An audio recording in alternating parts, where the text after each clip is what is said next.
Thank you, Pam.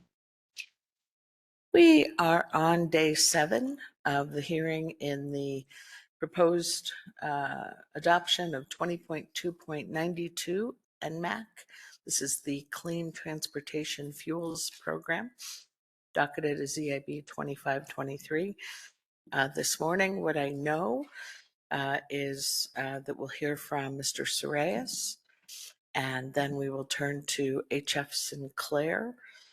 And then we're going to have to talk. As I understand it, we may be out of witnesses at that point, technical witnesses, until Thursday.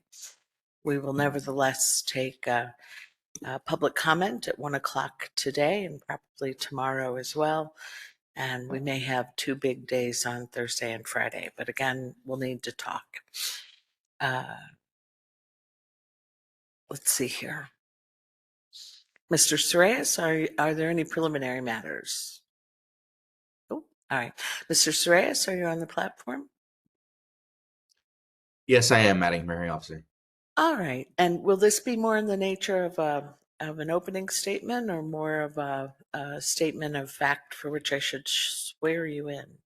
Opening statement. All right. Please go ahead. Thank you. Good morning, Madam Hearing Officer, Chair, Vice Chair, members of the board. My name is Yanni Psarias. I serve as the Manager of State Legislative Affairs for the Coalition for Renewable Natural Gas. Mr. Sorayas, you're going to have to slow down. Understood. We're the National Trade Association representing over 90% of RNG in North America. Our members include municipalities, producers, utilities, project developers, and technology providers working nationwide and increasingly here in New Mexico to reduce methane emissions, deliver clean energy, and create economic development opportunities. We're here today to express our strong support for the New Mexico Environment Department's draft Clean Transportation Fuel Program. The department has designed a balanced, technology-neutral, market-based program that reflects best practices from California, Oregon, and Washington while tailoring it to New Mexico's needs. It establishes clear carbon intensity targets consistent with the statute enacted in 2024. It builds a credit market that rewards verified reductions, encourages innovation, and ensures cost-effective compliance. Importantly, it includes avoided methane crediting, which recognizes the climate value of capturing and destroying methane from farms, landfills, and organic waste. Methane is not an ordinary greenhouse gas. Over a 20-year horizon, methane is more than 80 times as potent as carbon dioxide. Capturing it is one of the fastest, most impactful climate actions we can take. This past legislative session, Senate Bill 99 was introduced that would have prohibited fuels from receiving a carbon intensity score below 0, effectively eliminating avoided methane crediting. That proposal, championed by the same parties opposing avoided methane here, was rejected on a bipartisan basis in its very first committee hearing. The legislature had the chance to remove avoided methane crediting and chose not to. For this board to adopt the same change now would contradict legislative intent and undermine the rulemaking process. Opponents argue that avoided methane crediting encouraged herd expansion or factory farming, but experience in California shows otherwise. Dairy herd sizes have been stable or declining for well over a decade, while clean fuels programs deliver measurable methane reductions. Consolidation in agriculture is driven by broad economic forces that long predate these programs. The scientific consensus is also clear. Reducing methane is one of the most critical steps to slow near-term warming. Leading bodies, including the UN, the IPCC, and the US IPA, have consistently recognized methane capture and destruction as essential strategies.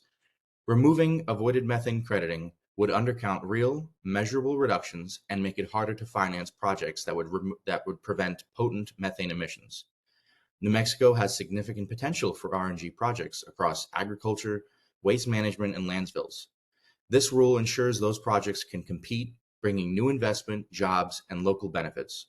Weakening it would send those opportunities and dollars to other states with stronger, more consistent programs. Some parties have asked this board to amend the draft rule prohibiting avoided methane crediting, restricting book and claim accounting, and limiting recognition of RNG pathways. These amendments should be rejected because they contradict HB 41, which requires a tech-neutral lifecycle-based program, Excluding avoided methane or RNG pathways would unfairly single out certain fuels. RNG opponents have labeled biomethane as greenwashing, but the international scientific community views methane reduction as central to climate process. California, Oregon, Washington, Canada, and the European Union all include avoided methane crediting and book and claim frameworks.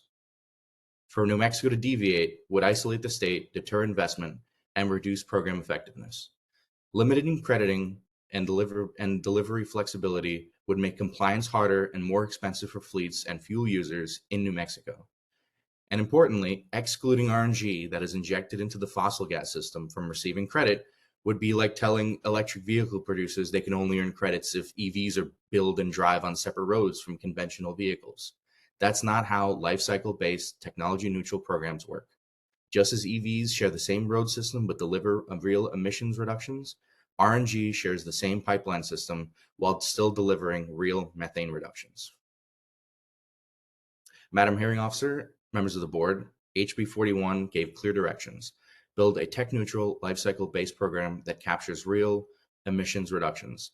The department has delivered a strong, balanced rule that aligns with other jurisdictions, follows the science, and captures one of the most powerful near-term climate opportunities available, avoided methane reduction. Thank you very much, and I yield my time. Thank you, Mr. Soares. Anyone have questions about Mr. Soares? No? All right. Let me just ask if there's anyone on the platform, Mr. Duff, for example, Mr. Lobdell, Ms. Rayno, who would be prepared to make their opening statement or other statement at this time.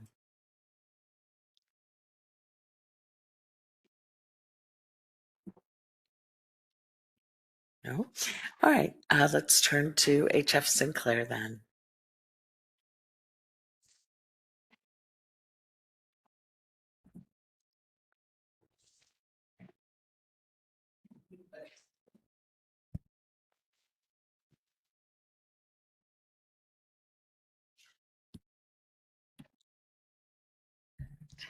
Mr. Harris, I think you're going to make an opening statement first. Thank you, Madam Hearing Officer. Can you hear me? Yes.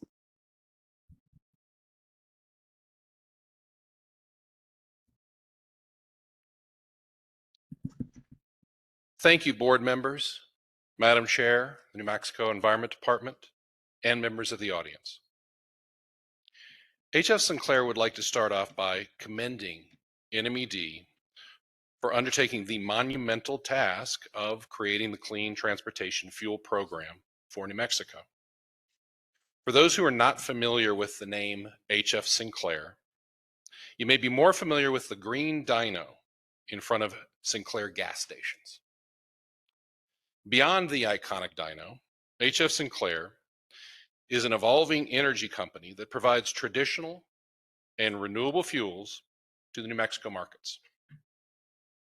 An integral part of HF Sinclair's operations is its role as the owner and operator of the Navajo Refinery, New Mexico's sole refinery located in Artesia. HF Sinclair is proud to operate in New Mexico and contribute to the state's economy. We believe that there's one thing we can all agree on after this first week of hearing, is that this program that's being proposed is complex.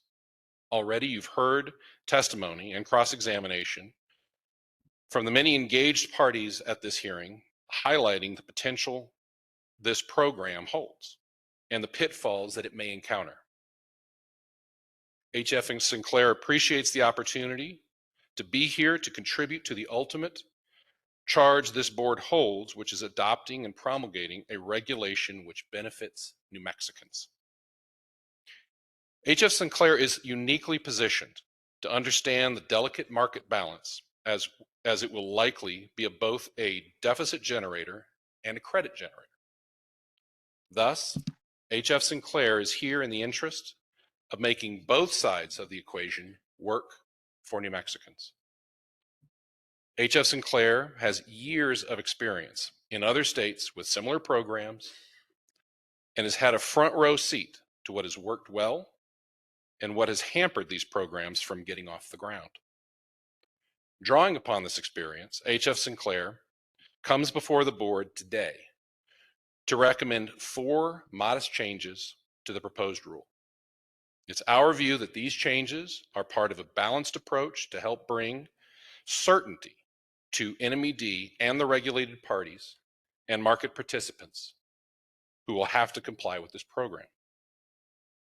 HF Sinclair's proposed changes include phased implementation of the CTFP, project-based crediting for a wide variety of greenhouse gas emissions reducing technology, the extension of the regulation's current temporary fuel pathways for alternative fuels, and adoption of the R&D GREET model developed by the Argonne National Laboratory. HF Sinclair believes that these changes will help the implementation and ultimately the success of the CTFP. Today you'll hear from Travis Gibbs, Vice President of Operations and the Refinery Manager of the Navajo Refinery located in Artesia, New Mexico.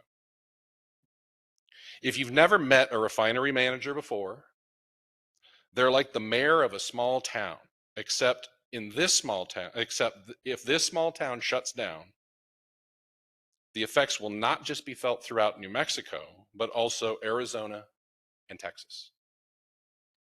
Mr. Gibb will speak from his years of experience in the liquid fuels industry to tell you about HF Sinclair's Navajo Refinery, which has been an anchor in the Artesia community for over 100 years and provides New Mexicans with many of the liquid fuels that they rely on daily. He will enlighten you not only on HF Sinclair's traditional fuel refining operations in Artesia, but also the pretreatment unit and renewable diesel unit that already operate on the site, and their role in HF Sinclair's larger fleet of renewable fuel assets across the Mountain West.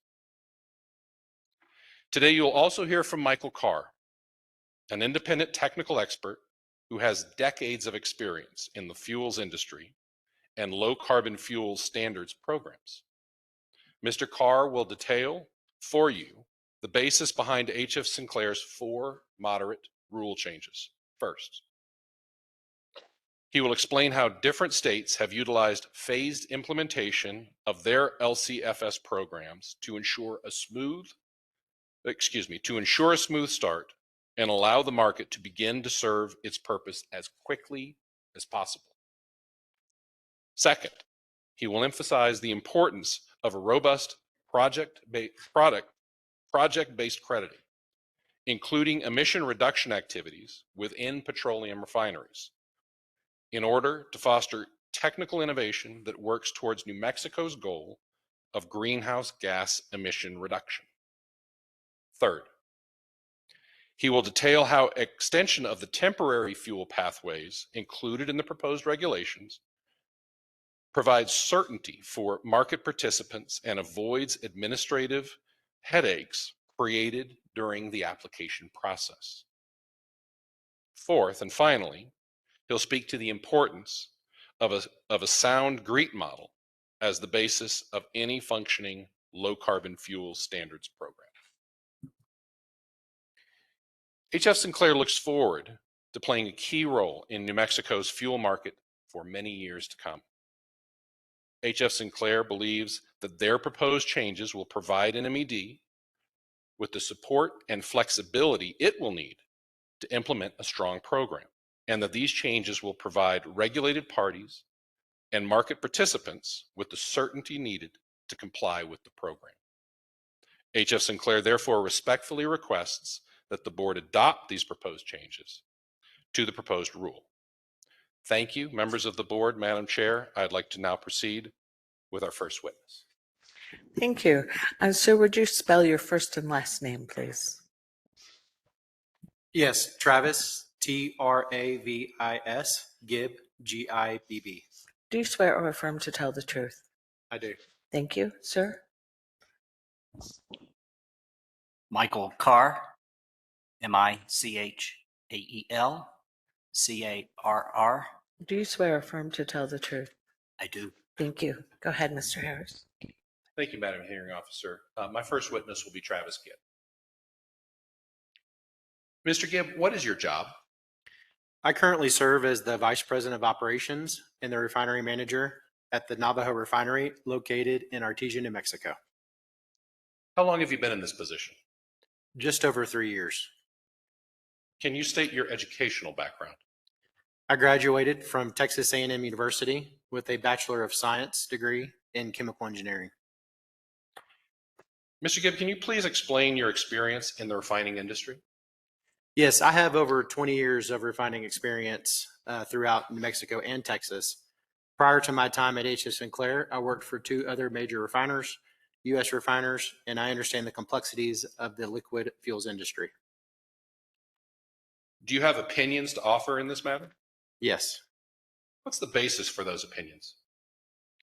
As the refinery manager of the only refinery in the state of New Mexico, I am uniquely positioned to understand the operational challenges needed to meet the requirements under the proposed rule.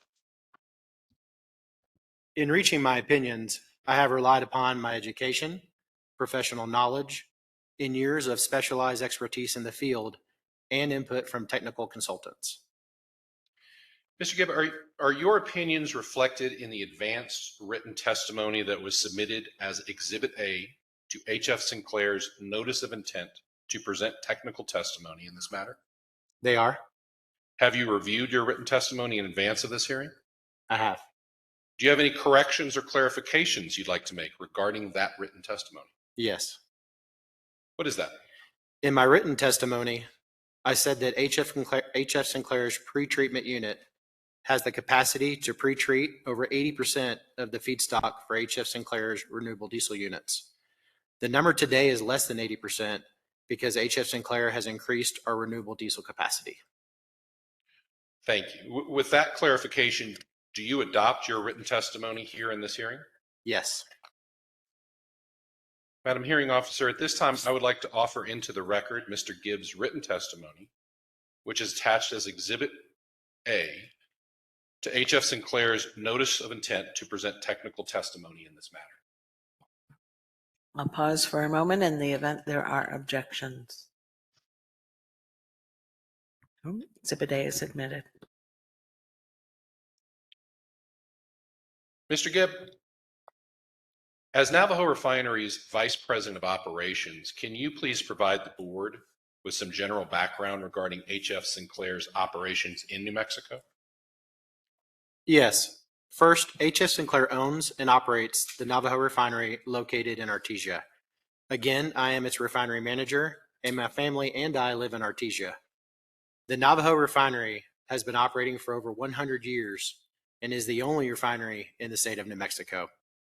In addition to the refinery, HF Sinclair also operates 2 asphalt plants, a products terminal, and numerous midstream assets. All of this allows for HF Sinclair to provide the state of New Mexico with many liquid fuels that New Mexicans rely on. Mr. Gibb, can you describe what HF Sinclair's operations provide to the state of New Mexico in particular? Yes, HF Sinclair has historically provided up to 1/3 of New Mexico's liquid fuels, among other products. Navajo Refinery has a crude oil capacity of 100,000 barrels per day, and HF Sinclair has already made strategic investments to accommodate alternative fuels by constructing pretreatment and renewable diesel assets in Artesia. Can you tell the board some of the economic benefits that HF Sinclair provides to the state of New Mexico? In total, we employ over 930 employees and contractors throughout the entire state. And those employees and contractors in turn have families whose livelihoods rely upon the continued strength and success of HF Sinclair's operations. HF Sinclair is therefore an economic anchor for the Artesia community of the southeastern region of the state and of New Mexico in general. Mr. Gibb, what does it take for HF Sinclair to provide liquid fuels for the state of New Mexico? The liquid fuels market is complex, takes decades of experience to understand, and relies on many moving parts to meet the needs of New Mexicans' everyday lives. Building a pathway to providing fuel to a market often takes years, if not decades, and billions of dollars in investments. Can you provide us with an example of how time intensive an infrastructure build out can be to provide the fuels needed for the program that the board is considering in this rulemaking? Yes, if used. All right, Ms. Sona?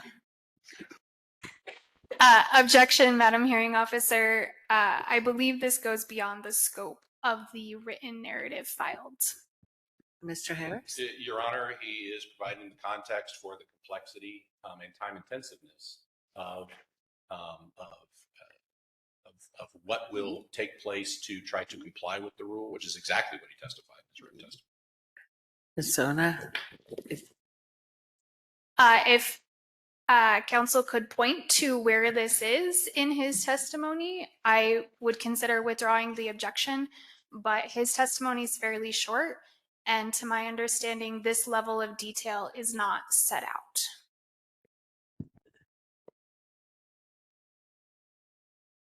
Right, I see something on. If you'll indulge me for just 1 second, Your Sure. Honor.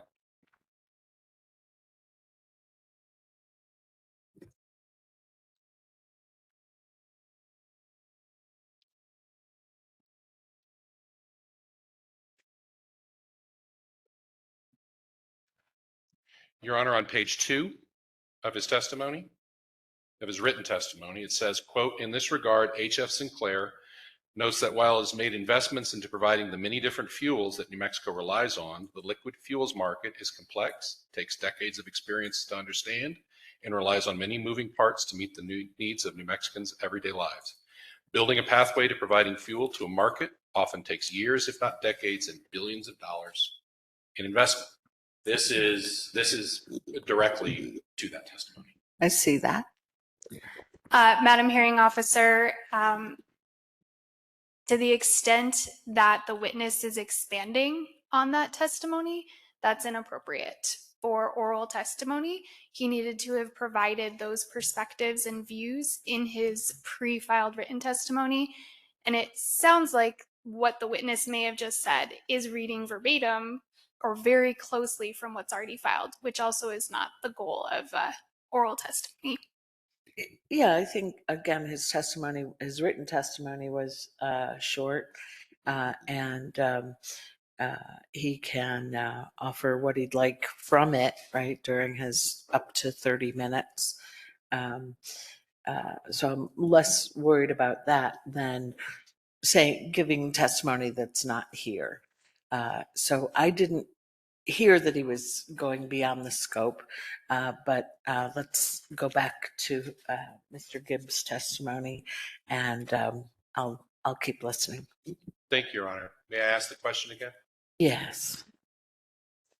Mr. Gibb, can you provide us with an example of how time intensive an infrastructure build out can be to provide the fuels needed for the program that the board is considering in this rulemaking?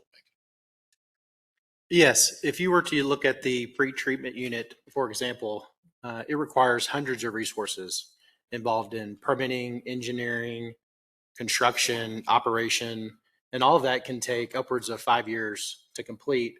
And to get started, much certainty is needed. Madam Hearing Thank you. Officer, Ms. Sona. having heard the answer that Mr. Gibb provided, that is an example of what I am trying to raise in my concern of the testimony orally going beyond what's in writing. All right, thank you. Mr. Harris, will That's this? the extent of the answer. All right, please go ahead. Thank you. Mr. Gibb, in bringing this energy to New Mexico and in making these energy investments for New Mexico, does H.F. Sinclair recognize and account for the potential environmental impacts of these investments? Yes, H.F. Sinclair fully recognizes the importance of creating and maintaining effective regulations to address important environmental issues relating to transportation fuels and appreciates the substantial time and effort that the New Mexico Environment Department has devoted to developing the proposed rule at issue in these proceedings. H.F. Sinclair is committed to being environmentally responsible and establishing sustainable practices and has been active in the production of renewable fuels in particular. Mr. Gibb, can you give the board an example or examples of such a practice? Yes, for example, to date, HF Sinclair has completed a pretreatment unit, or PTU, and a renewable diesel unit, or RDU, in Artesia, and has invested in additional RDUs in Wyoming. What does this do? What does a pretreatment unit do? A PTU performs preliminary removal of unwanted constituents from feedstocks, which will be sent to the refinery's RDU. The PTU provides HF Sinclair flexibility to use many different types of renewable feedstocks, which reduces the risk of fuel shortages.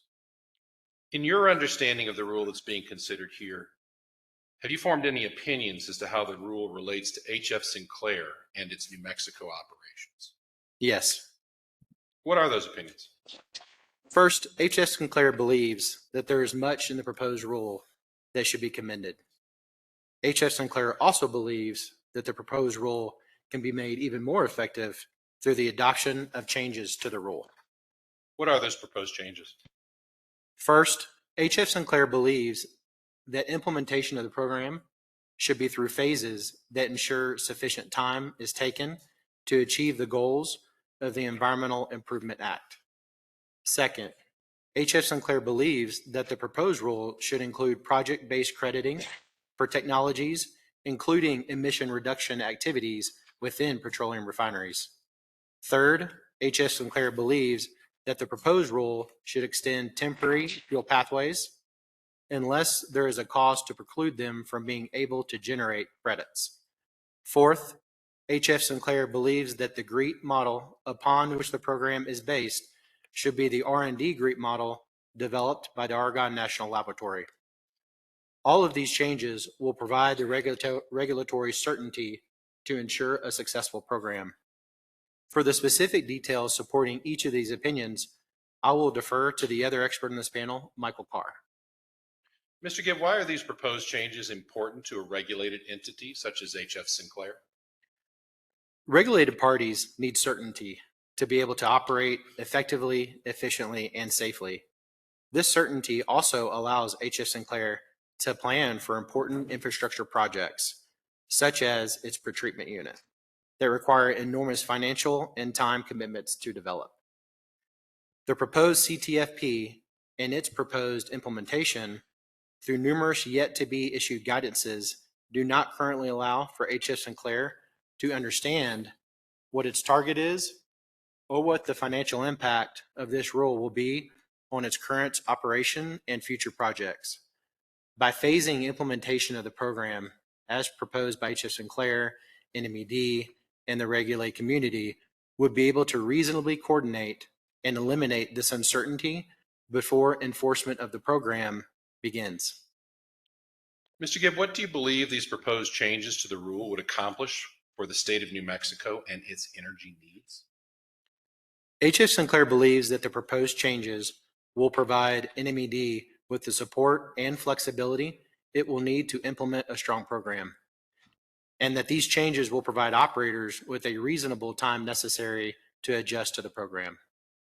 These changes would also provide the financial certainty needed by regulated entities such as HF Sinclair to justify future projects to improve the carbon intensity of the transportation products they produce. HF Sinclair therefore respectfully requests that the board adopt these proposed changes to the proposed rule. Mr. Gibb, is there anything else you'd like the board to know? As the manager of Navajo Refinery, I am responsible for the safety of our operations, for ensuring that everyone goes home safe, and for ensuring that the Navajo Refinery is a benefit to the Artesia community and to New Mexico as a whole. Clearly knowing our environmental obligations before the program is implemented will go a long way in ensuring that all those responsibilities can be met. On behalf of HF Sinclair, therefore, I would like to thank NMED for its efforts in developing the proposed rule and to thank this board for its time in considering this very important issue. Thank you, Mr. Gibb. Madam Hearing Officer, may I ask questions on direct of Mr. Carr? Yes, thank you. And Madam Hearing Officer, would you mind me asking if you could alert me to 5 minutes of time left on your time? Absolutely. Thank you.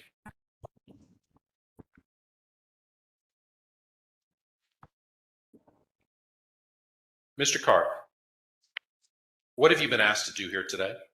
I was asked by H.F. Sinclair to evaluate the proposed regulation submitted by the NMED to create a clean transportation fuel program, which is the subject of this rulemaking. Mr. Carr, can you provide a summary of your experience and background as it relates to this matter? Yes, I can. I am an expert consultant regarding climate and fuel policies and the associated interface with regulatory agencies. I have extensive experience regarding state climate acts and regulatory schemes. For example, the Washington Climate Commitment Act, including its Cap and Invest program, the Oregon Climate Protection Plan and its low carbon clean fuel standards, the Bay Area Air Quality Management District, BACMed, regulatory proposals, and analysis of proposed legislation in multiple states. Prior to creating my own independent consultancy in 2021, I was employed for almost 35 years by Shell Oil Company in multiple capacities in multiple countries, culminating as manager U.S. West Coast policy, advocacy, and business coordination. This is why there's more gray in my beard than my co-witness. I graduated from the University of Houston with a Bachelor of Science degree in chemical engineering in 1986. Thank you, Mr. Carr. Mr. Carr, you stated that you have worked on climate programs in Washington, Oregon, and California. Yes. Does any of that experience relate to the proposed Clean Transportation Fuel Program, or CTFP, that is at issue in this rule? It does. Can you explain? Certainly. In California, during my role with Shell as U.S. West Coast Manager of Business Coordination, I led evaluation and technical advocacy for the 2017 legislation in the state that extended the state's cap and trade program to 2030. Also, during my tenure in this role, I was member chair of the California Fuels Committee for the Western States Petroleum Association. During this period, I worked closely with regulators at CARB on topics such as project crediting and improvements to its credit clearance market. In Oregon, I have provided extensive technical evaluation of the state's climate protection program. This program involves liquid and gaseous fuels, so it covers most of the fuels used in transportation. Transportation fuels make up 70% of that program's emissions under control. And so there's extensive interplay between this program and the state's clean fuel program, which is complementary or overlapping depending on the vernacular you choose. In Washington, during my tenure with Shell, I advocated regarding the state's cap and reduce program. That was about 10 years ago. The state has since moved on, and I've worked extensively in my consultancy with Western States Petroleum when the state ultimately chose to pursue a cap and invest program that was modeled after California's, as well as its clean fuel program. Thank you, Mr. Carr. Mr. Carr, how would you summarize your experience with these other states' programs? I would characterize my expertise as being more in the trenches with these programs.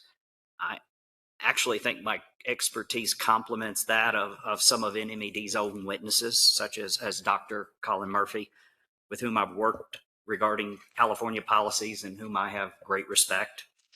I actually believe our experiences complement each other and bring important different lenses to this rulemaking. Madam Hearing Officer, Ms. Sona? I would object to the extent that testimony is veering into rebuttal and opinions on testimony filed by NMED September 2nd. We're not in the rebuttal phase. All right. Thank you, Ms. Donna. Mr. Harris, it may or may not be the best use of this half hour. Well, I appreciate that, Your Honor.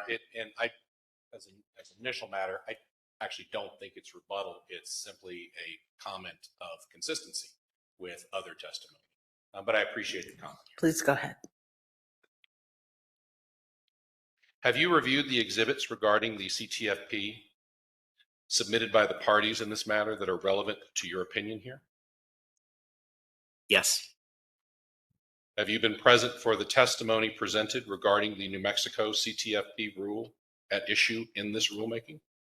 Yes, I have listened to most of the testimony presented to date, and in particular, I was able to hear all of the expert testimony presented by NMED.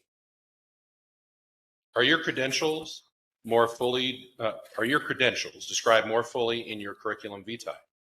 Yes, they are attached as an exhibit to my advanced written testimony submitted in this matter. And have you reviewed your advanced written testimony that was submitted as Exhibit B to H.F. Sinclair's notice to present technical testimony in this matter? Yes, I have. Do you have any corrections or clarifications you would like to make regarding that written testimony? I do. What is that? I have one typographical correction to make in the written testimony. In my testimony at page 5, I said April 30th, 2028. It should have said April 30th, 2029. Thank you. With that clarification, do you adopt your written testimony here in this hearing? Yes. Madam Hearing Officer, at this time, I would like to have admitted into the record Mr. Carr's written testimony and curriculum vitae, which are attached as Exhibit B to H.F. Sinclair's notice of intent to present technical testimony in this matter. All right, I'll pause for a moment. In the event there are objections, Exhibit B is admitted. Mr. Carr, before beginning to discuss your specific opinions in detail, can you summarize your views about the proposed rule? I can. I believe that in establishing the procedures to implement and enforce a CTFP, the proposed rule addresses an issue of great importance to this state. It's also my opinion that the department and its staff have done a lot of hard work regarding, as has been said many times, a very complex issue, and there is much in the proposed rule that should be commended. What is most important is that the proposed rule create and launch the best CTFP possible. And it is my opinion that the proposed rule could be made even more efficient and effective, and therefore more protective of New Mexico's health, safety, and environment through the adoption of modest but important changes to the proposed rule that I will discuss. Thank you, Mr. Carr. I'd like to turn to your specific opinions. I see that opinion one of your written testimony states, quote, implementation of the program should be through phases that ensure sufficient time is taken to achieve the goals of the Environmental Improvement Act, end quote. Did I read that correctly? Yes. I'd like to ask you some questions about this opinion, that the program should be implemented through phases. In your experience, is phased implementation a wise approach to implementing a completely new program, such as the CTFP? It is. In my opinion, it was wise latitude given by the New Mexico legislature because it provides NMED with the flexibility needed to ensure that the program is implemented in a reasonable, efficient, and effective manner. Have you seen how other states have decided to best implement their clean fuel programs in other states? Yes, I have seen how clean fuel programs in other states have been implemented on phased timetables that allow both regulators and stakeholders to adopt to the new system. This in turn ensured smoother compliance, better data quality, more effective market participation, and gave the market the opportunity to establish a bank of credits for initial liquidity. Mr. Carr, can you provide the board with some examples of such phased implementation of new clean fuel programs? I can. As a first example, California's low carbon fuel standard, LCFS, began with a practice year in 2010, followed by a 0.5% reduction versus its reference standard, only increasing to a percent in its third year. Similarly, Oregon CFP began with a 0.25%, 0.25% CI reduction versus its reference standard, again, only increasing to 1% in its third year. And yet again, Washington CFP began with a 0.5% reduction in its inaugural year, increasing to 1% in 2024. As an interesting comparative, the Oregon CFP reaches 20% CI reduction in 14 years. The Washington CFP reaches this level of CI reduction in 7 years. New Mexico's act dictates that this be done in 3.5 years, which is daunting. Getting the best head start with credit generation and liquidity will therefore be extremely important. Are there other Madam Hearing Officer, Ms. Sona? that testimony is not contained within Mr. Carr's written perspectives, although it expands on a point about California and Oregon. That particular view is not there. Mr. Harris? will Your the- Honor, Madam Hearing Officer, and Your Honor, this is explanation and context to exactly the same opinions that are in his written testimony. He's talking about Oregon, Washington, and the California programs, just as, for example, New Mexico Environment Department talked about the Oregon, Washington, and California programs. Right. The question is just the matter of surprise to other technical parties, including the petitioner. Will there be, are you planning more of this? No, Your Honor. No. All right. Please go ahead.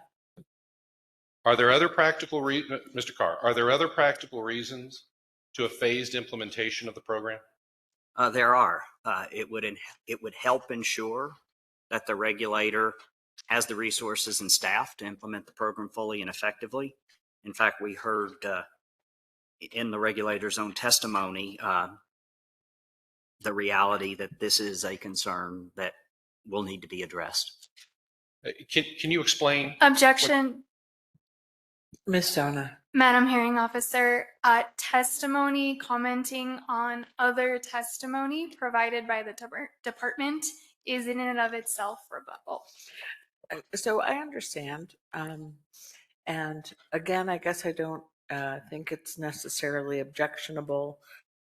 Again, perhaps just not the best use of the half hour he has on direct, because he's going to have another period of time on rebuttal. That's all. May I share a little more perspective, Yeah. Madam Hearing Officer? So my concern is that we have a number of parties still to come, and those parties have had the benefit of hearing the NMED perspective, the cross-examination by the board, the incredible depth of cross-examination that these parties themselves put the witnesses for NMED through. And so it is surprise for us to be hearing for the first time their perspectives on NMED's testimony through their testimony. It's an unfair advantage by them going last, which is perhaps what normally may be permissible in a hearing when rebuttal is combined with initial testimony, but we've distinctly separated that out. And so I would just ask that to avoid the prejudice of the board hearing this quasi-rebuttal testimony, that they be limited in not offering those perspectives. All right. I guess I feel as though since we won't hear rebuttal from the petitioner until November, that there isn't prejudice here. And again, Mr. Harris, I'm looking to you. Will the rest of this brief period of time, is that written so as to draw objections like these from the I guess it's possible. The only, and as I understand it, and tell me differently, that this isn't being charged to our time. Is that correct? That these arguments are not being charged to our time? Right. So Thank I stop it. Thank you. I appreciate that. What is being objected to, I don't believe is in fact objection. It's not rebuttal. It is a reference to a point that is in fact consistent with. We're not saying that X is wrong. We're saying that it's right. So I don't think it's objectionable in the first instance. There may be further instances where that's used, but as Your Honor says, that's just part of my time. I don't think it's objection. All right. And again, Ms. Sona, if the department's rebuttal weren't coming up in November, and if necessary, because I take your point, in terms of the order in which the parties go, it's necessary to even do rebuttal. We can have that discussion, obviously, in November. Please, what?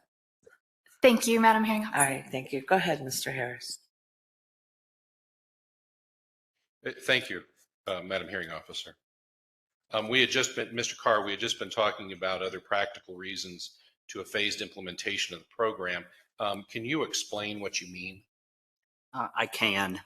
There are already plans to implement the program in phases, prioritizing the most critical components of the program as phase one and the more difficult to administer components of the program as, quote, subsequent phases. Does this indicate to you that there are concerns or challenges regarding adequate staff to implement the program as currently proposed? Yes. If there are large numbers of applications under the new TFP, there may not be sufficient staff to handle those applications. In your opinion, should the program be originally implemented in phases to make it more effective? It should. As noted, the phase implementation approach that I believe the board should adopt is fully consistent with these concepts already embraced by the regulator. Can you explain to the board exactly how you believe the program should be phased in? I can. It's my opinion that the proposed rule can be improved by adopting the following two-part structure for implementation of the rule. Thank you. So there's a two-part structure. Can you explain part one of your proposed phased process? Yes. Under part one, the rule should defer the start of deficit generation in the program. This phase of the program, first phase, should focus on gaining early benefits. The program's attraction of credit generating fuels is that benefit. If NMED feels it can adequately staff for that aspect of the program, it would be a good start and allow the maximum credit generation in this phase. Regulated parties would be required to monitor and maintain records. No compliance obligations would be incurred on deficit generating fuels in that first phase. Thank you. Can you explain part two of this phased process? I can. Part two would begin deficit generation, but simply manage the initial compliance period of the program under a 2-year basis. The proposed rule requires that an obligated party surrender credits to meet its calculated deficit for the previous year at the time of reporting, that is April 30th. The initial obligation instead should have an extended timeline for surrendering credits to minimize the risk of inadequate market liquidity, try that again, at the program's outset. 2028 could therefore be the first full year that the CTFP generates deficits, with compliance reporting due April 30th, 2029. For this first compliance period, reporting entities would have until April 30th, 2030 to meet their obligation. This would also mitigate the need to implement a credit clearance market in the first compliance year for deficit generation and allow such a possibility to be phased further in the future should it be necessary. What would be the benefit of this two-part structure? In my opinion, this two-part structure would provide NMED, stakeholders, and ultimately the public who purchase the fuels with the time necessary to ensure that the program is implemented in the most efficient and effective manner possible to successfully achieve the program's important goals. Thank you. I'm going to turn to opinion 2. I see that opinion 2 of your written testimony states that, quote, "The proposed rule should extend temporary fuel pathways specified in the proposed rule and make them permanent unless and until NMED, through new rulemaking, establishes that there is cause to preclude such pathways from being able to generate credits," end quote. Did I read that correctly? You did. Mr. Carr, can you explain that opinion? Yes. The mechanism by which a given fuel generates credits under the CTFP is known as a pathway. Such pathways are crucial to the growth and development of renewable fuels because they quantify the value of incentives to their use as a transportation fuel in New Mexico, whether developed and produced in the state or imported into the state. The proposed rule identifies various fuels, such as renewable naphtha, that can generate credits. As currently contemplated by the proposed rule, all fuels that are not required to use a Tier 1 pathway, that is essentially all deficit generating fuels, would utilize a temporary Tier 2 pathway. The rule language, though, only allows the use of such a temporary pathway for 12 months and requires application for an alternative fuel pathway. This is problematic if it takes longer to evaluate such applications, as has been the case in other jurisdictions. While a regulated party can apply for more time, there is no indication in the rule as to how a delay in evaluation of the pathway by the regulator would be handled. Do you see a problem with the use of temporary pathways under the current proposed rule? I do.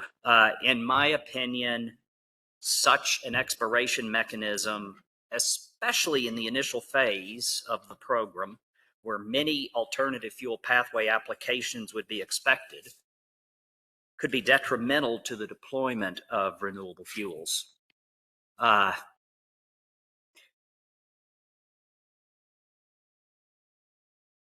It's going to take quite a bit of time to review the potentially hundreds of applications that are going to come in, and the approval of any particular pathway application could be in peril. Is this difficulty in administering temporary fuel pathways consistent with experience in other states? Unfortunately, it is. Actual experience in the state of Washington, which had, I think, 13, if not more, full-time employees assigned, is telling. Washington began its CFP in January of 2023, did not take Tier 2 pathway applications until late 2024, and even today, many of those applications are still pending. What, in your opinion, would be some of the effects automatically eliminating the use of pathways as currently proposed for the program? The lack of certainty about the ability to utilize a pathway beyond a set period of time could lead to the unintended consequence of less availability of renewable fuels, because regulated parties who wish to provide credit generating fuels would be reluctant to invest in bringing such fuels to Mexico if they cannot reliably gain the value of credits associated with the use of their fuel for transportation into Mexico. Would there be benefits in maintaining the use of existing pathways in the proposed rule unless it is affirmatively shown that they should be eliminated? Yes, allowing the use of existing approved pathways is beneficial to the program because they allow the participants to generate credits, which are essential for a viable market. What is your opinion as to how the program should treat these pathways? It seems illogical to limit the use of these pathways in the program time limit, particularly considering the risk that the time the regulator may require to process applications could require more time than anticipated. If the established temporary pathways, Table 5, are suitable for the program today, they should remain available for use by credit generators in the program unless and until NMED assesses through rulemaking revised values for such temporary pathways. Thank you. I'd like to turn to your opinion number 3. In your written testimony, you state, quote, "The proposed rule should include project-based crediting for technologies such as petroleum refineries," end quote. Did I read that correctly? You did. Can you explain that opinion? Yes. In general, project-based crediting in low carbon fuel programs allows entities to earn credits by implementing specific projects that reduce greenhouse gas emissions, particularly in the petroleum supply chain. These projects can involve GHG reduction initiatives throughout the supply chain, including improvements in refineries that lower the CI of fuel production. Thank you, Mr. Carr. Do you see problems regarding project-based crediting in the rule as currently proposed? Yes, as currently drafted, the proposed rule may not be technology neutral because it prioritizes credit generation by other technologies over the technologies that produce gasoline or diesel.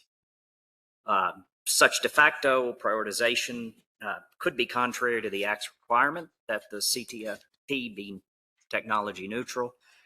Further, a lack of project-based crediting that increases the ability of local industry up, mid, and downstream to participate in the program will likely result in the export of economic value to other states or even other countries that have great renewable fuel manufacturing capacity today.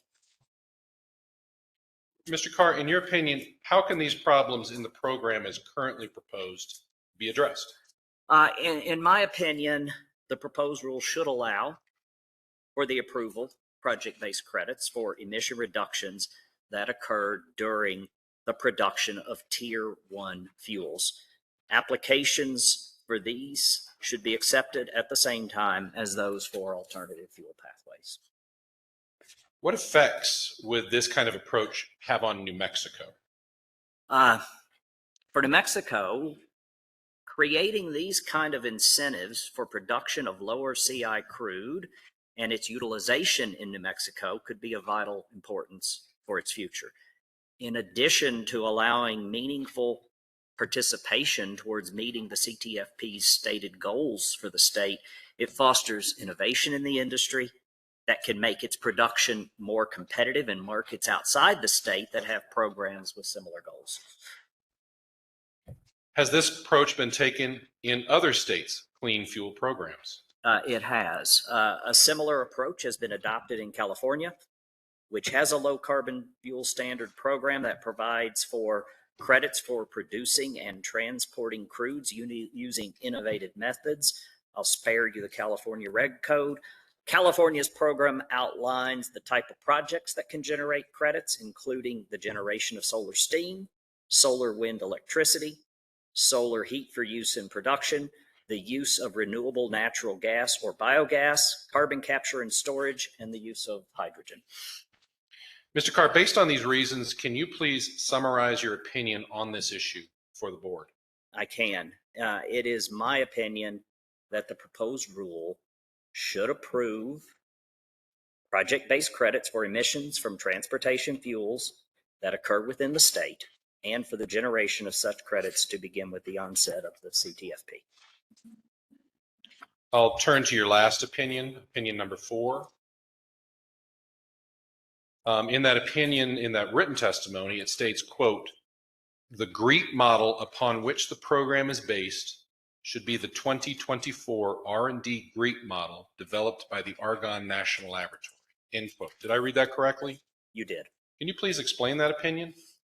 Yes. And in fact, in the interest of the board and parties' time, and so as not to unnecessarily duplicate testimony in this matter, I'm simply going to state here that I believe API and NMOGA's testimony on this subject which is on the record, has correctly articulated that the 2024 R&D GREET model is the most appropriate model for NMED to use. Thank you, Madam Hearing Officer. Those are all the questions that I have at this time. Terrific. Thank you very much, Mr. Harris, Mr. Gibbs, Mr. Carr. Mr. Noyes, do you have questions of the Sinclair panel? Okay. I don't know if we have Mr. Nasco with us. No. Mr. Duff? No. Mr. Smith? Mr. DeSalen, Ms. Lynch, or Ms. Gerson? No questions, Madam Hearing Officer. Thank you. Thank you. Mr. DeSalen said no questions. Mr. Sorayas, do you have questions of the Sinclair panel? The RNG Coalition has no questions. Thank you, Madam Hearing Officer. Thank you. Mr. Lobdell or Ms. Reynaud? Ms. Vercruz? The Low Carbon Fuels Coalition has no questions. Thank you. Ms. Tremblay? Mr. Maxwell? Questions. Thank you. Thank you. Mr. Weatherby? Okay. Mr. Wexler or Ms. Olson? Mr. Tucker or Ms. Jones? Thank you, Mr. Tucker. He said no questions. It's to you, Ms. Sona.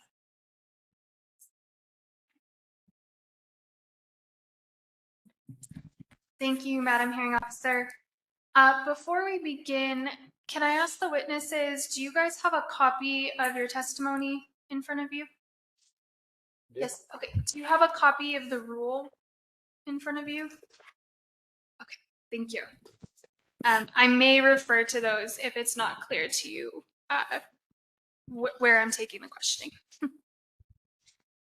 All right.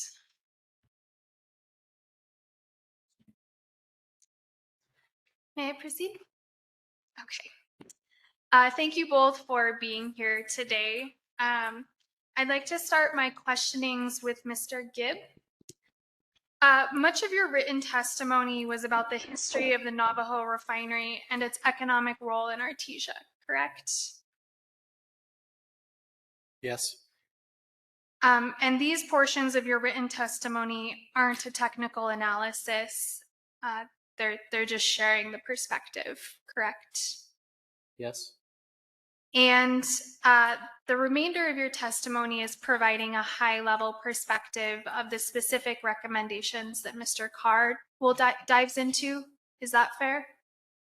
Yes. You shared with us that the basis of your opinions was supported by materials that you reviewed. I didn't see, is that fair? Partially. I didn't see any footnotes in your testimony, and so I wanted to clarify, were there any specific documents, web research, or other materials that you relied on to form the bases of your opinions? I think for the basis of my opinion, I read the proposed rule and then also just used my experience in operating a pretreatment unit and renewable diesel unit in Artesia. Okay, thank you.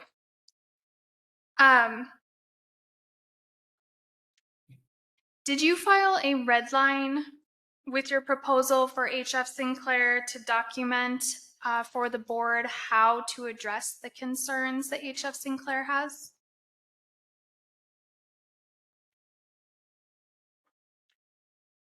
I did not. Did HF Sinclair file a red line at all? Not that I'm aware of.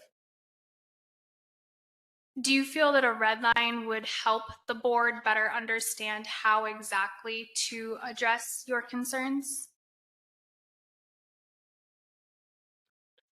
It would really be up to them. I don't know.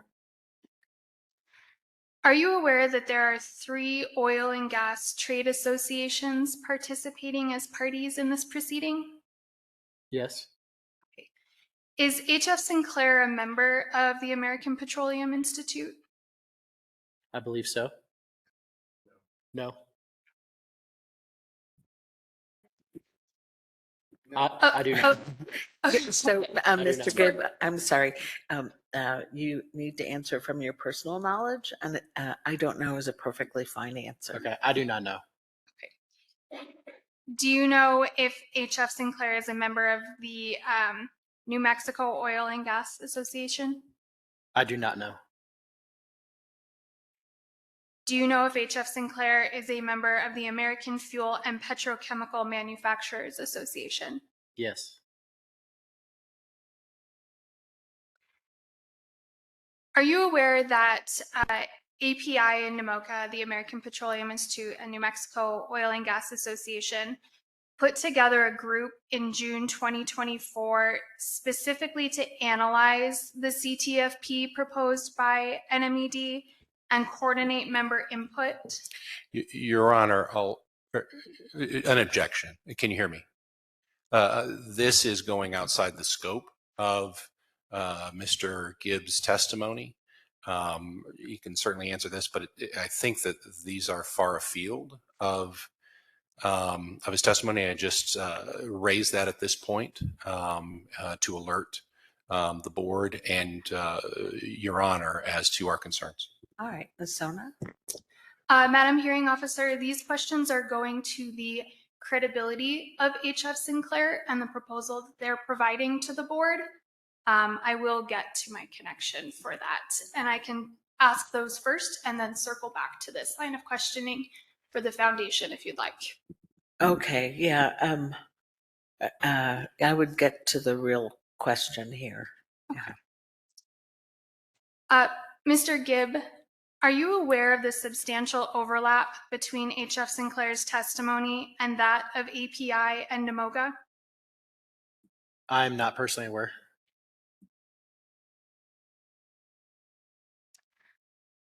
Would it surprise you that there is substantial overlap between the testimonies? Your Honor, I think that this is the same type of objection that's outside the scope of his testimony, and he's already answered that he doesn't know.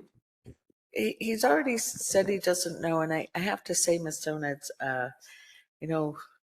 the fact that corporations have been designated as persons has had a profound impact in a variety of ways, and yet talking about Sinclair's credibility as opposed to, for example, a witness's credibility is kind of where I'm getting lost here.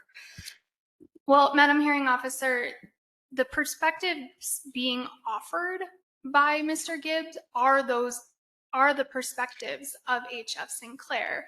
While he has his personal opinions, he's sitting as an organizational witness. And while perhaps I could ask these questions of NMOGA and API, I think it's a better use of our time to actually ask HF Sinclair what their level of involvement was. And so that's what I'm trying to get at. If there's not personal knowledge there, that's fine. But I'm not sure that we have actually established that yet. Okay, so I guess I don't think that the questions are objectionable. And again, Mr. Gibbs, I don't know is a perfectly fine answer. Thank you. Mr. Gibbs, can you share why HF Sinclair joined as a party separate from the three trade associations? Again, objection. This is outside the scope of his testimony. Well, he's here representing HF Sinclair. I don't think that's objectionable. Go ahead, Ms. Sona. Mr. Gibbs, do you need me to repeat the question? If you don't mind. Can you share with us why HF Sinclair is here in its individual capacity as a party rather than relying on the representation of the three oil and gas trade associations? I don't have the information necessary to answer that question.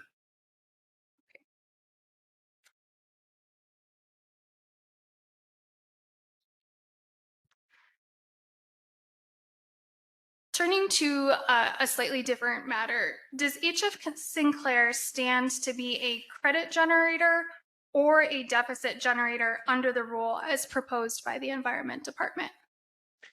I believe that Michael Carr would be more effective at answering that question.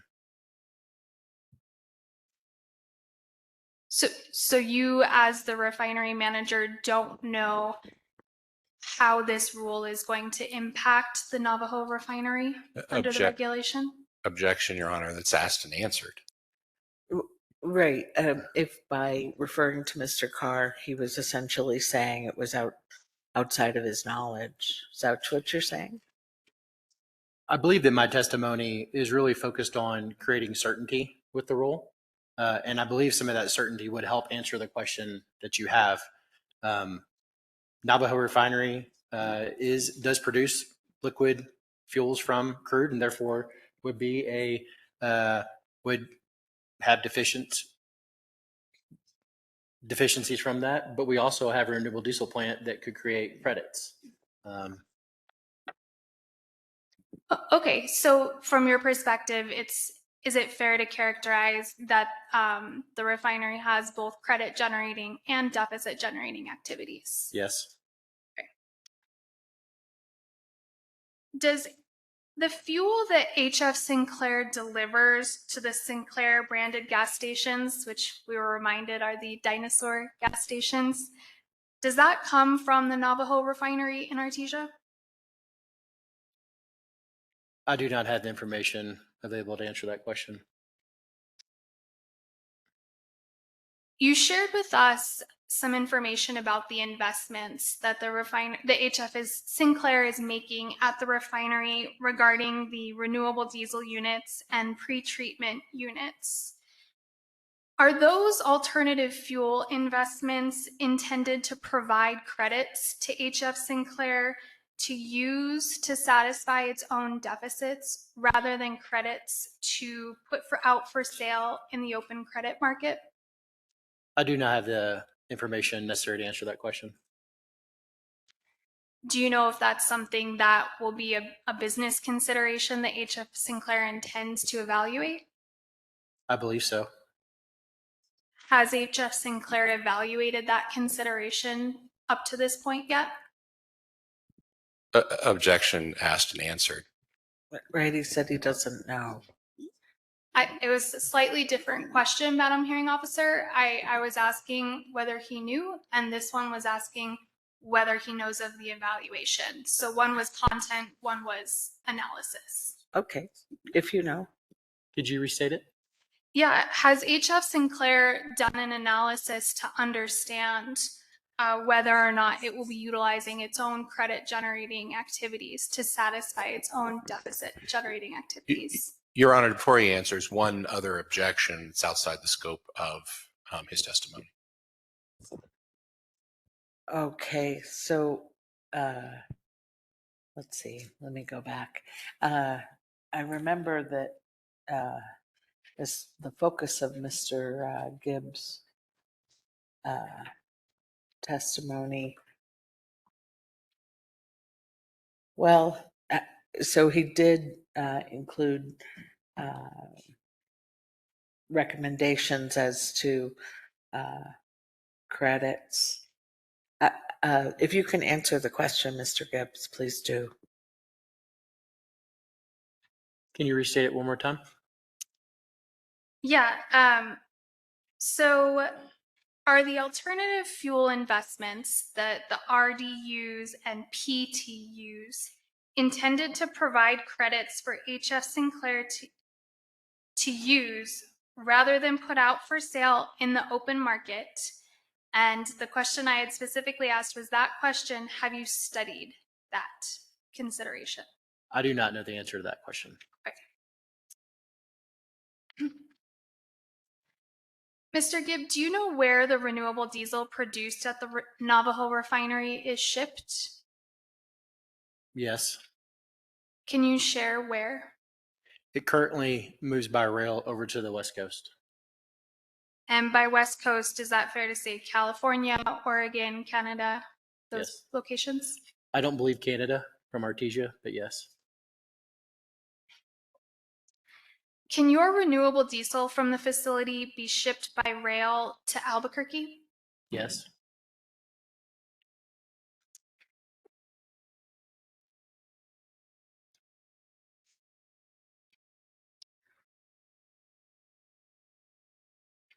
One of the recommendations that you've provided to this board is that HF Sinclair supports the use of R&D GREET.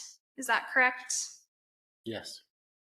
Are you aware that the use of R&D GREET for purposes of the rule has the effect of lowering carbon intensity values? I believe Michael Carr will be more effective at answering that question. Thank you for that, Mr. Gibbs. However, I'm asking if in your personal knowledge you are aware of that. Can you ask it one more time? Sure.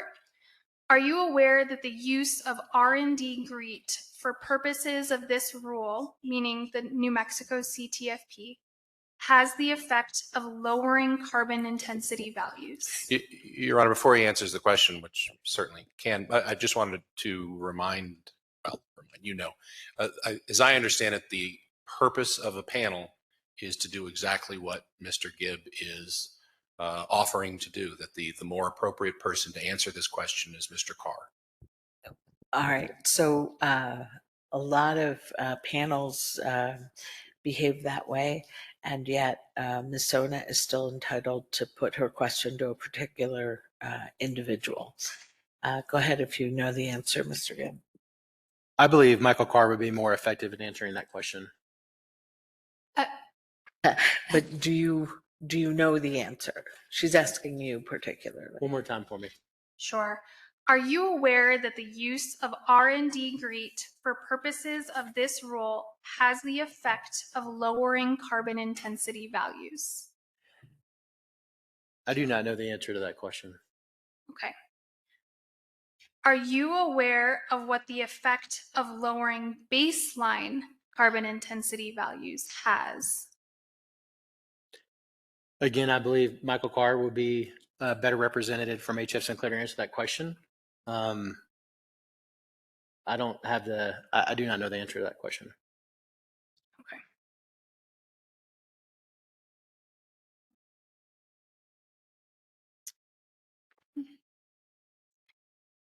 Mr. Gibb, your facility has multiple renewable diesel pathways certified under other clean transportation programs, correct? Yes.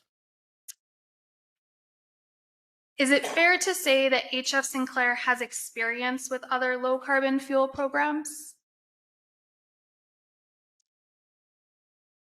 I mean, currently we do sell fuels into other low carbon fuel standard states. And so, yes.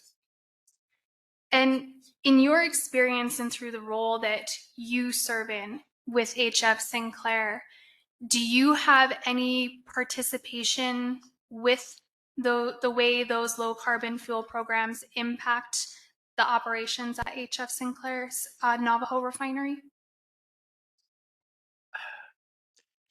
There is a lot of people that are required to implement and then also produce fuels for this type of program. At HF Sinclair, there's a team of people. My role is really the person who leads the team to sell the products and make the products for that.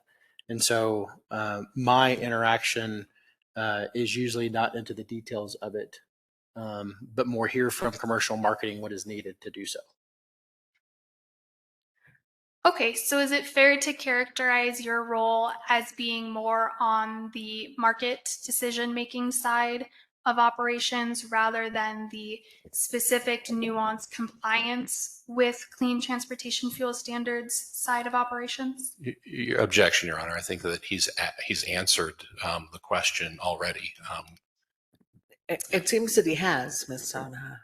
Yeah, I'm trying to understand this distinction from the lengthy answer that he provided. Oh, all right. Mr. Gibbs. Would you mind asking it one more time? Sure. Is it fair to characterize that your role is more on the marketing operations side of the business rather than the nuanced compliance with low carbon fuel program operations? I don't believe so. And can you share with me how your role in the market side of it is impacted by low carbon clean fuel programs?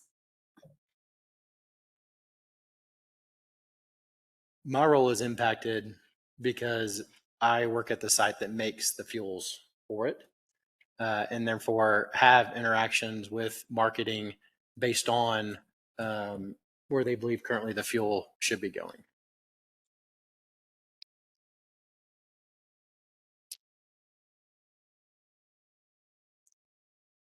Okay. I'll ask these next questions of Mr. Carr.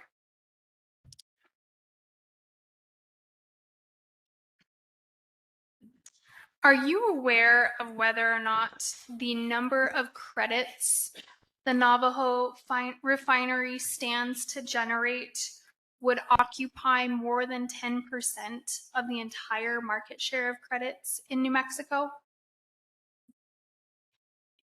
Your question needs a bit of clarity. Are you speaking of credits or deficits or both? Mr. Carr, this question is actually directed to Mr. Gibb. Oh, I think we both understood the question coming to me. Apologies. You said Mr. Carr, but Oh, I'm so sorry, Mr. Carr. Your name is right here on a tab next to my notes, and so I must have been looking at that. I'm sorry, Mr. Gibb, can you please share whether you're aware of whether the credits the Navajo refinery will generate will stand to occupy more than 10% of the New Mexico market of credits? I do not have the information necessary to answer that question. Also, just a quick objection that this is beyond the scope of his testimony. okay, thank you.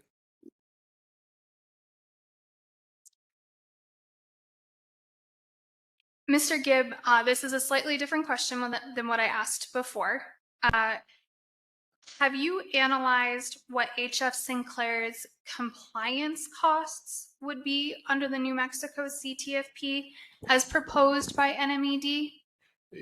Your Honor, I'll lodge an objection. Again, this is beyond the scope of his testimony. It also might be getting into confidential business information. So, Ms. Sona, I don't remember that he spoke to compliance costs as part of his testimony. Well, Madam Hearing Officer, part of the recommendation that he is proposing on behalf of HF Sinclair is phased implementation. And part of phased implementation and the reasoning that is being relied upon is regarding compliance costs. And so I'm trying to understand from the organizational person representing HF Sinclair whether this has been looked into.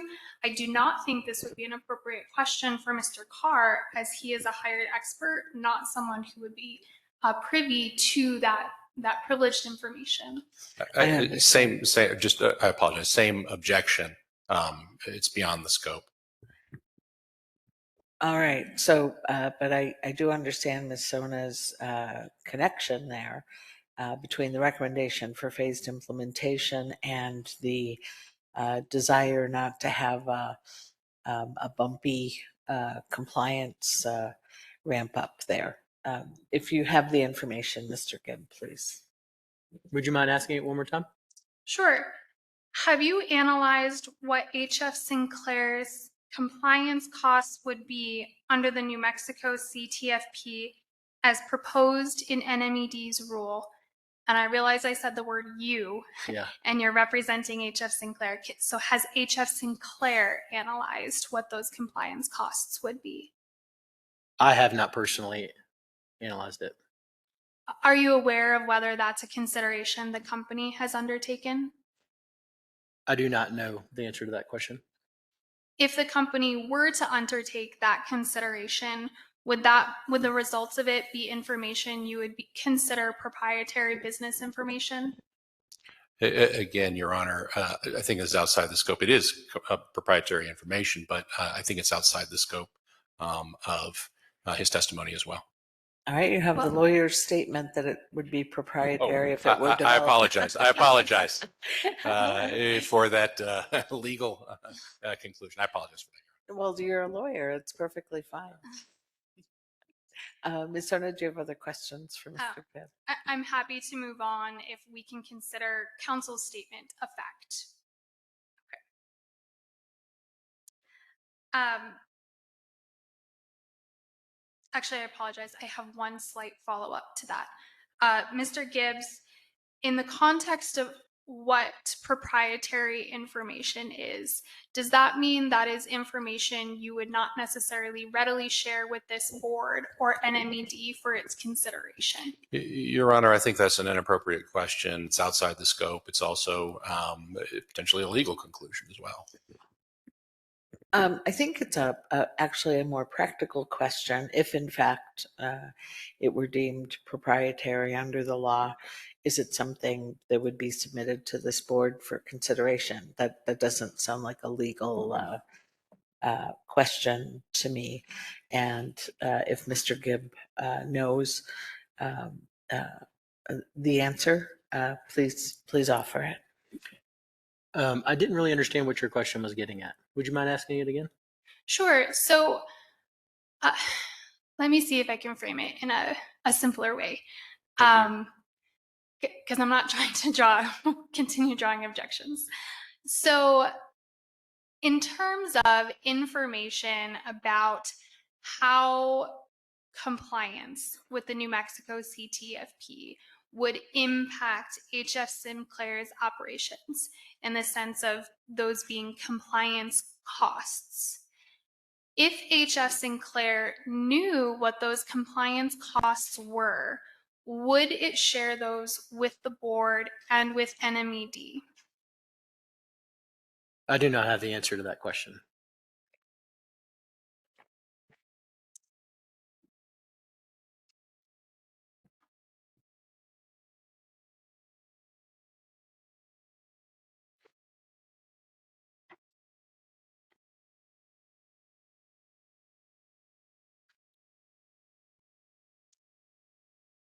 Mr. Gibb, is it fair to say that you have known that this rulemaking was coming down the pipeline since the time HB 41 was passed by the legislature about a year and a half ago? Yes. And Mr. Gibb, I'm sorry. Either way is fine. Okay. Are you aware of the consent decree entered by the United States District Court for the District of New Mexico on May 5th, 2025 for HF Sinclair Navajo Refining regarding violations of multiple regulatory regimes across multiple equipment systems involving tanks, flares, wastewater treatment systems, fence line monitoring, and leak detection and repair systems? Your Honor, this is well outside the scope of his testimony, and so I'll pose this as a general objection to begin with. All right, Ms. Sona, where are you going with this? This is a matter for credibility. For the credibility of the company? Yes. All right. Again, I tend to think of credibility as the credibility of a witness rather than a corporation. Mr. Harris, do you have something? I apologize. You analyzed it just exactly as I would have objected. Yeah, Ms. Sona, this doesn't relate to Mr. Gibbs' testimony, and I understand it's a point that the department might want to bring up. But I'll invite you to bring that up a different way, either through your own witnesses or some other way. Well, Madam Hearing Officer, the characterization that an organization's credibility can't be tested runs contradictory to the manner in which NMED's credibility was tested through the lengthy lines of questioning by Mr. Weatherby and calling into question the credibility of NMED and its staff who are not here on the panel to testify. And so I do think it's fair that, these are not the perspectives being offered by Mr. Gibbs. These are the perspectives of HF Sinclair. And had HF Sinclair submitted these perspectives in a public comment, for example, it would be a slightly different situation. But I only have a witness of which to ask these questions. And so this is my last question. And if Mr. Gibb can just provide a yes or no, I would appreciate the opportunity to ask the question.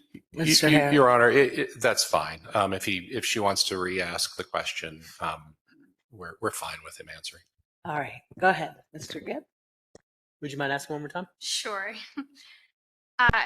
Are you aware of the consent decree entered by the United States District Court for the District of New Mexico on May 5th, 2025 for HF Sinclair Navajo Refining LLC regarding violations of multiple regulatory regimes across multiple equipment systems involving tanks, flares, wastewater treatment systems, fence line monitoring, and leak detection and repair systems?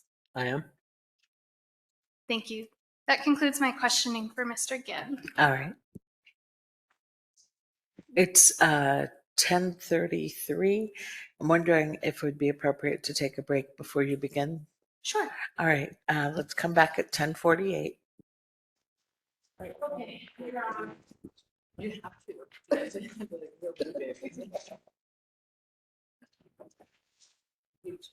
Ms. Sona.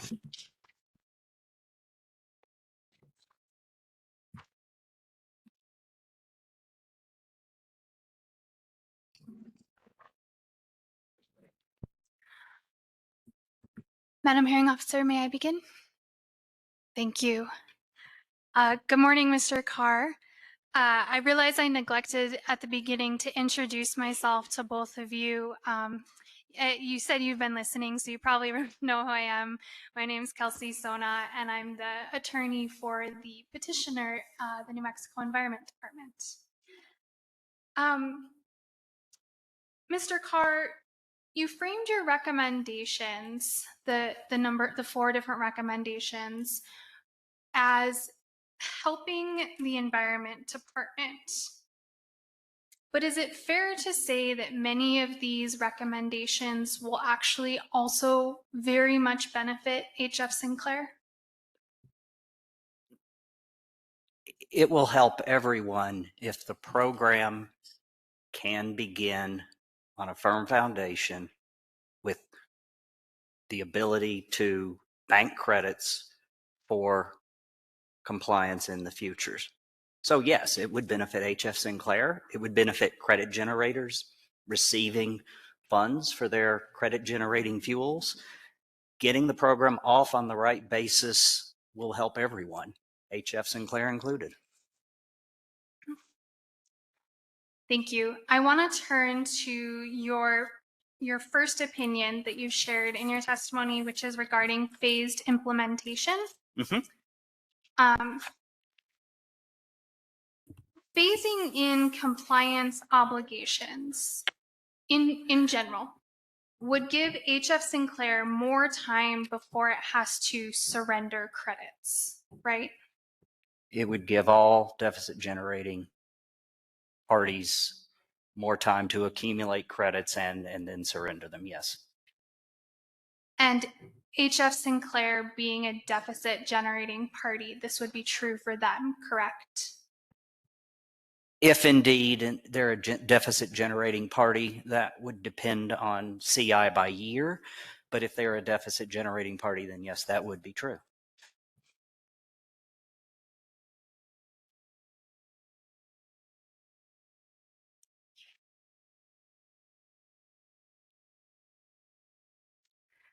One of the questions that was deferred to you, Mr. Carr, was, and it's along these lines, and so I'm going to re-ask it, was, does HF Sinclair stand to be a credit generator or a deficit generator under the rule as proposed by NMED? That will be a question for the HF Sinclair compliance and marketing folks to ultimately answer. What I can tell you is their credit generating activities, if the fuel is sold in New Mexico, will generate credits. The fuel they sell in New Mexico from their refinery will generate deficits. The team that manages that, likely out of their Dallas office, will ultimately be the one to answer that question, whether they're in a net deficit or generating position in any given year. With your understanding of how an industry that would be both a credit generator and a deficit generator operates. Would it be a good business practice for an industry or a facility such as that to use the credits that it generates from its own operations to satisfy the deficits that generate from its own operations? That may or may not be true. Each business unit will have to decide where it best delivers its fuel and where it best obtains credits to offset deficits for its fuel. To speculate on exactly what HF Sinclair's compliance plan would be beyond what I've been asked to do for them. So I think my question was a little bit broader than that. I know I've been asking you some detailed ones about HF Sinclair, but for this one, just talking generally about an operation that has both credit and deficit generation, is it common for such facilities to use their own credits to satisfy their own deficits?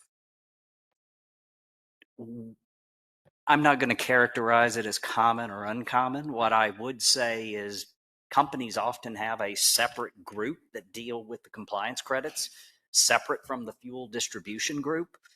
So the fuel distribution group sells fuel, and then based on the fuel they sell, the marketing side the credit trading side will say, here's what we have to do based on the amount of fuel they've sold, and they'll make decisions. They obviously talk to each other, but quite an extent in some companies, those are actually separate groups that look at those aspects of the business and come to the optimized decision on behalf of the two groups. So I think it's impossible to say if that's the right strategy for any given company or not. Thank you for that.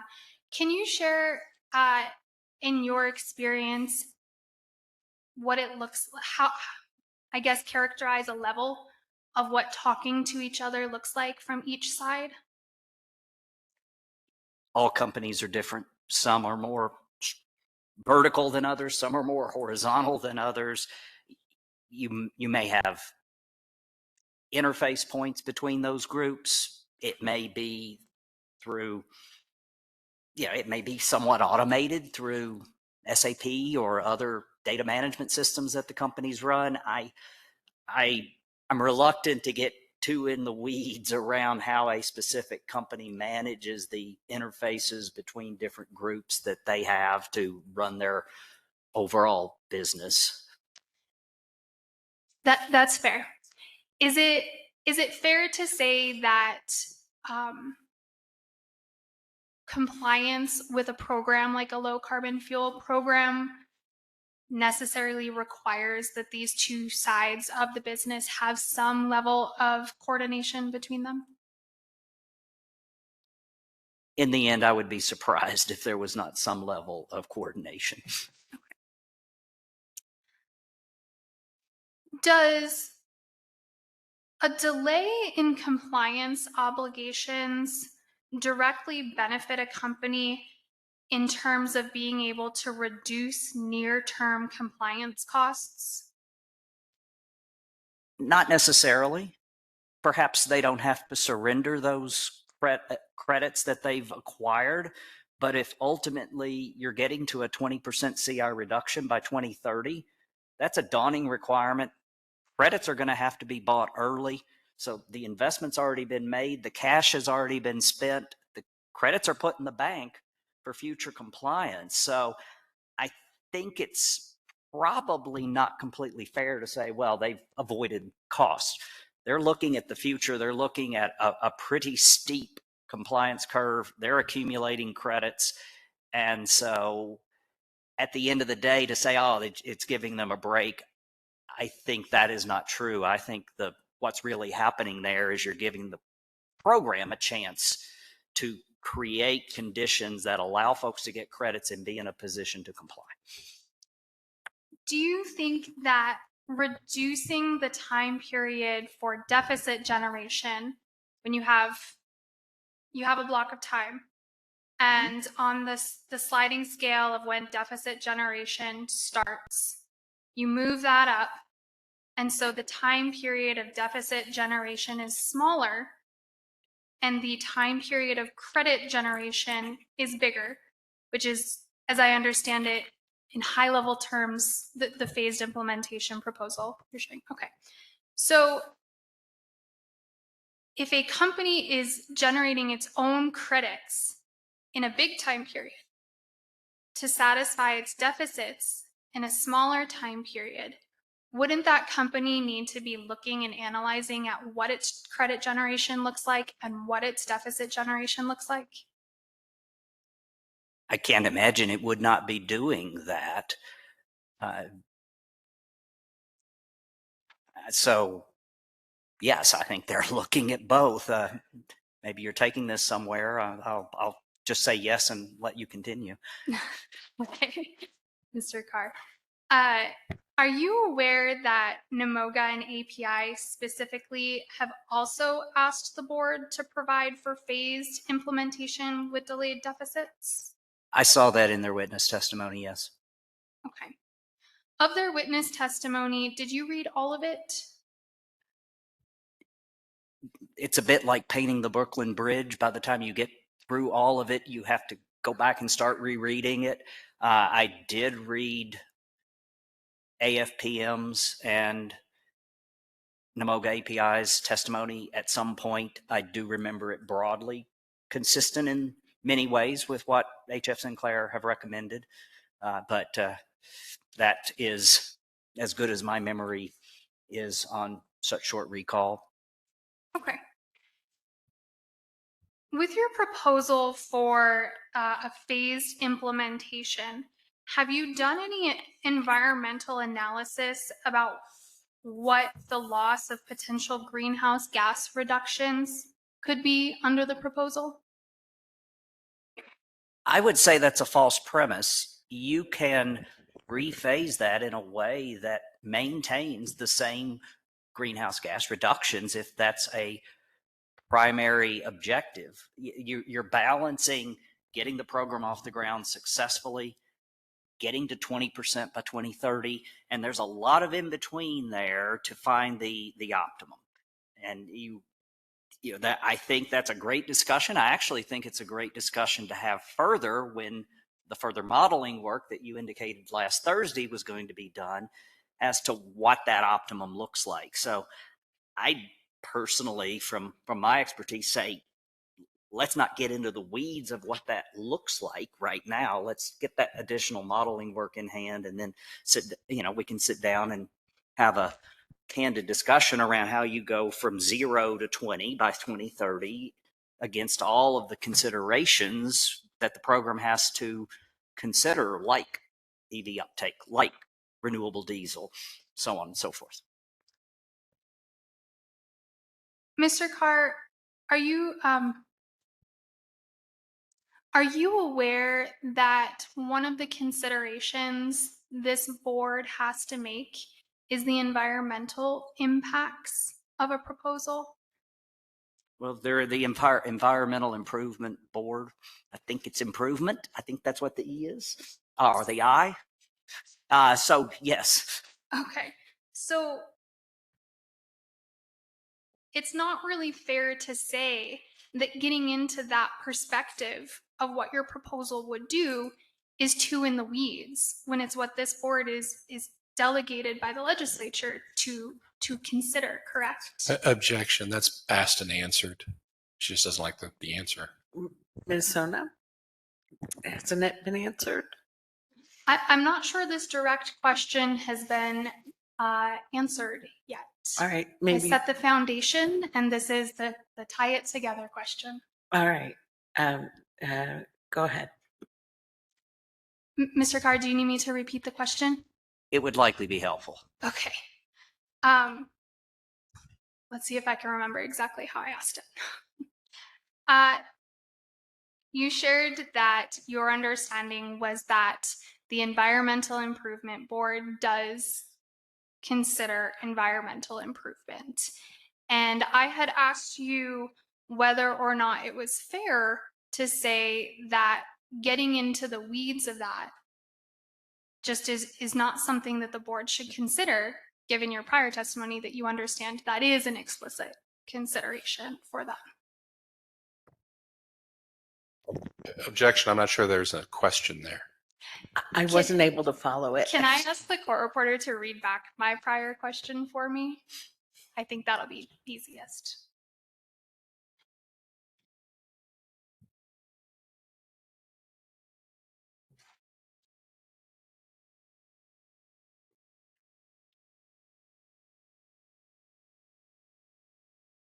So I'm not really here to say that anything to that effect about what we're proposing to do is to eliminate what this board is delegated by the legislature to fix, right? Could you answer that question, Mr. Carr? Yes, I'll answer that question in this manner. I think the quality of the answer will be better with the further work. Based on today, I would say it boils down to where the EIB would find the right balance. So if you say, hey, we just absolutely feel we need the same level of emission reductions through 2030 with phased implementation, you could set CI reductions in 28, 29, and 30 of 10, 15, and 20%, which would cumulatively be a bit more than the current proposal made by NMED. Whether that's the optimum is, I think, subject to further discussion.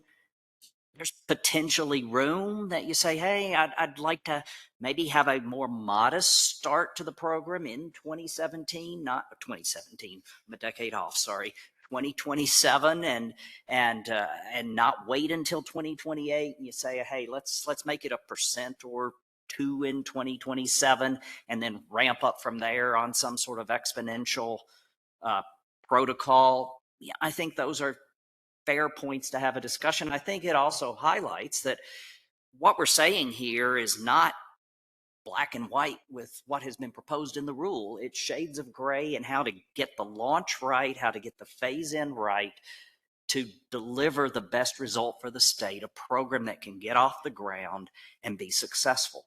And that's what we're trying to figure out here. I think H.F. Sinclair's request of me to provide that opinion is appropriate, and I look forward to seeing the best outcome for the state and the choice that this decision inputs to that optimum start for the state. Thank you, Mr. Carr. I think that went a little beyond the question, but we'll move on to another topic. Oh, I'm sorry. I'm capable of going beyond the question. So if maybe my own counsel will lodge an objection if I do. Sorry for failing to be a good attorney in that instance. I want to move on and ask you a couple of questions about your opinion on the GREET modeling. You propose that the rule should adopt 2024 R&D GREET, correct? I did. And adopting the GREET model you recommend would give H.F. Sinclair more favorable carbon intensity scores, meaning its fuel could generate more credits and incur fewer deficits, correct? I don't know the specific answer to that question. I do think you might be conflating OpG with GREET because the fuels are actually the crude that is tied into the production of the fuels uses OpG Pad 3, which is different than OpG West Coast. So whether it's GREET or it's OpG, that you're getting into questions that the answer may not be what you expect. I guess big picture, just to make this a little bit easier. Well, Mr. Carr, I'm not going into further detail on this for you. I was more asking you at a high level what that consideration is. But perhaps if I ask a few more questions, this might help. Go for it. On page 11 of your testimony, and I'll quote it to you if you'd like to refer. Please go ahead. I've got it. You write, "I do not specialize in the specifics of GREET modeling." Is that correct?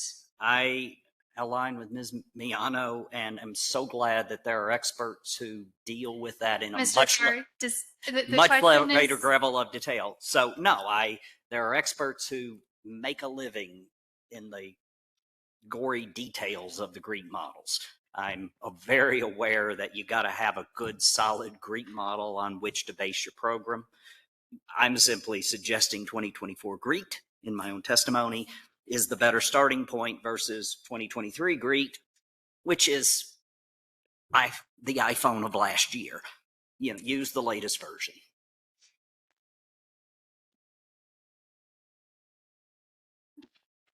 you have your testimony. It states what I read, correct? It does. Okay. And beyond that, you don't give any independent technical reasons for why one GREET model is favorable over another GREET model. It's simply a proposal for 2024 R&D GREET, correct? That is correct. Also on that same page, you wrote, "I am in agreement with the testimony provided by the American Petroleum Institute and the New Mexico Oil and Gas Association that NMED should use the 2024 R&D GREET model." Is that correct? You have stated it correctly. Okay.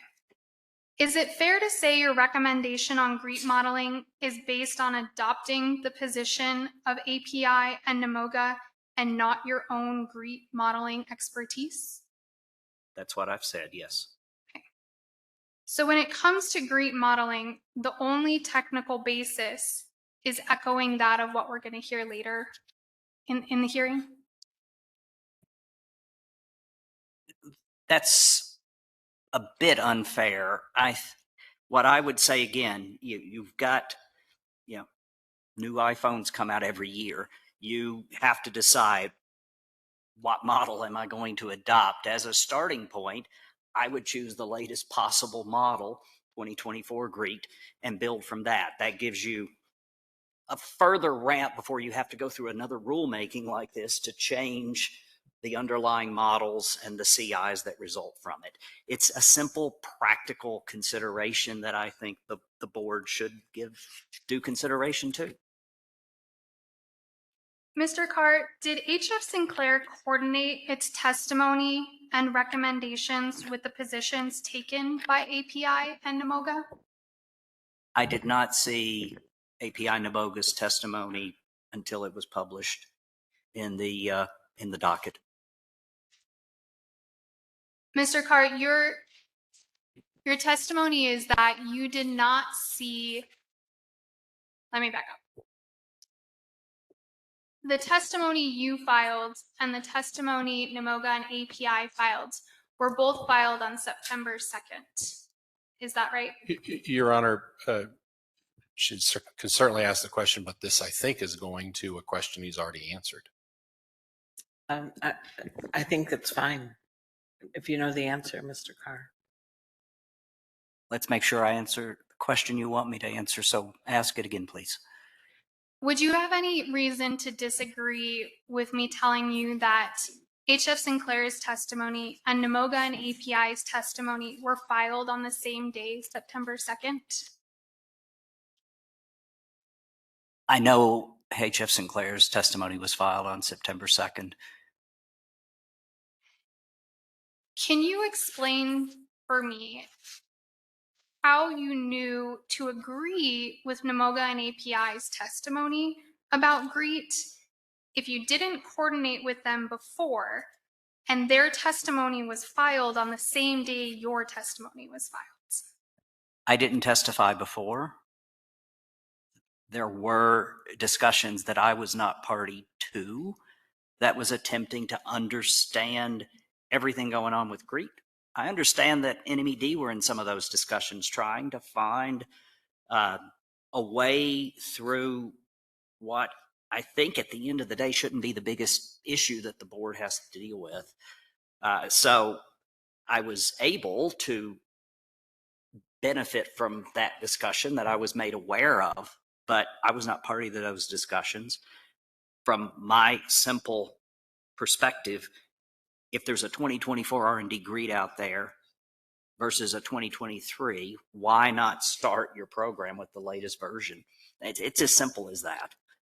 So there were discussions between HF Sinclair and Namoga and API that influenced the testimony that you are providing today. In other words, since this is going to draw an objection, I'm feeling. In other words, the information that you received to be able to provide the testimony today was based, in your opinion, on conversations that occurred between HF Sinclair and Namoga and API. Is that correct? Your Honor, an objection, I guess a couple of objections. One is that there seems to be, I think this line of questioning is with regard to some implication that parties who are going to be subject to a rule are somehow inappropriate. It's somehow inappropriate for parties who are all subject to a rule to be conferring with themselves regarding the rule that they're going to be subject to. That, I think that's a ridiculous and inappropriate line of questioning, but I think he's also answered the question that she's asking yet again. I think she's drawing a distinction between seeing the written testimony as it was filed on September 2nd versus having an understanding through perhaps, oral communication or emails or something as to understanding the testimony. But I guess I'm confused as well, Ms. Sono, why even if he were able to confirm some coordination discussions before the testimony was filed, why that would be inappropriate. So, Madam Hearing Officer, Mr. Gibb was asked similar questions, and he was unable to answer these questions. And in the answers that Mr. Carr provided, he revealed that there were, in fact, conversations that happened. And so I am just following up on the testimony that he has provided. I don't see how that's inappropriate to follow up on what the witness has said. Okay, I guess I didn't understand why. So it's not that you're trying to imply that the coordination between similarly situated folks subject to the regulations, that coordination would be inappropriate. What you are doing then is opening some daylight between Mr. Gibb and Mr. Carr. Is that what you're doing? Yes, Madam Hearing Officer. All right, go ahead. So, Mr. Carr, do you need me to repeat the question? It's probably for the best. Okay. Can you share light on the manner in which you received information to influence your testimony regarding the 2024 R&D greet, to the extent that you just testified that the source of that information came from meetings between HF Sinclair and Namoga and API? Your Honor, I believe that's first a mischaracterization of the testimony, and also I just still don't understand the relevance of the question. It's certainly peripheral. Mr. Carr, do you understand the question?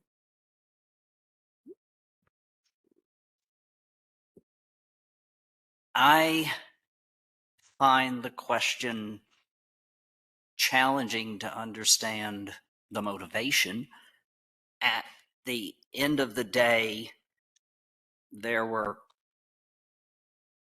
my understanding is there were folks, some of whom know GREET much better than I do. This is a very complex rulemaking, and you're not going to know every dimension of the rulemaking to the nth degree. We've heard that from other witnesses.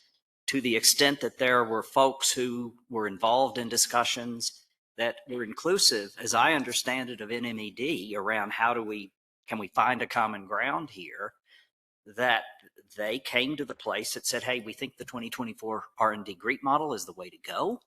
And intuitively, I say, if those experts have come to that conclusion, and intuitively 2024 GREET's better than 2023 because it's the newest model, I have no problems agreeing with that and testifying that, hey, there's been folks who know this better than I do who've said 2024 GREET is the best. I'm happy to say I agree and let the further testimony flesh that out if there needs to be further fleshing out through that testimony. And so I don't know if that answers her question, but let me stop and let her proceed. Matt, Sorry, I do obviously need to add a few minutes. This would be the end of your 30 minutes, except for the objections. Please make the best use of it. well, Madam Hearing Officer, there's been extreme difficulties throughout, despite, in addition to the objections, to have this witness actually answer my questions. And he's utilized a lot of time and not actually answered my questions. I am trying to be polite and not cut him off. This latest question I asked, I still don't have an answer to. And so I don't want to be prejudiced in being able to finish up my last line of questioning because I'm having to continually repeat questions. I understand for clarity for the witness's purposes, but I need an answer to this question, and I have one more short line of questioning to continue with. All right. So, Mr. Carr, Ms. Sona is trying to get a direct answer to her question about communications, coordinating responses between and among Sinclair, yourself, and NMOGA for purposes of preparing the testimony. Do you have just a direct answer on that question?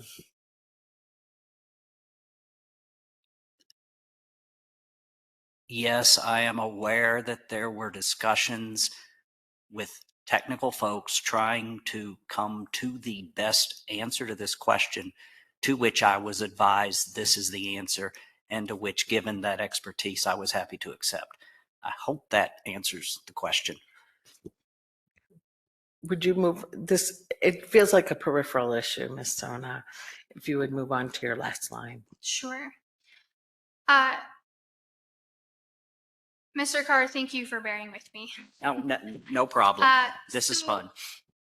Your testimony argues that temporary fuel pathways should remain permanent unless changed by rulemaking by this board, correct?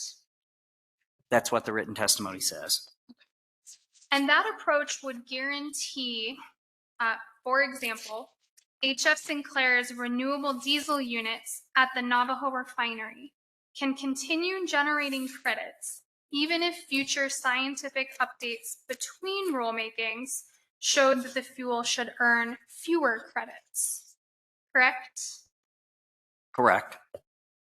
And so effectively, the proposal is to ask this board to hold a rulemaking every time a pathway needs to change. No, that is not what that says. What it says, and if you would like to critique exactly how it was written, I would accept that critique. The intent was to say temporary fuel pathways for which a fuel is initially used, that a party can continue to use that temporary pathway until such time it may choose to lodge a pathway application. The concern for folks who've seen what happened in Washington State is that they come in, apply for a temporary pathway under Table 5, start providing fuel. There's delays in assessing the temporary, the alternate fuel pathway application.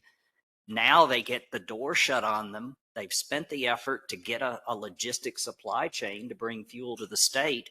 And then through no fault of their own, because it's taking longer to review the pathway applications, they're told, sorry, you no longer can get credit for your fuel.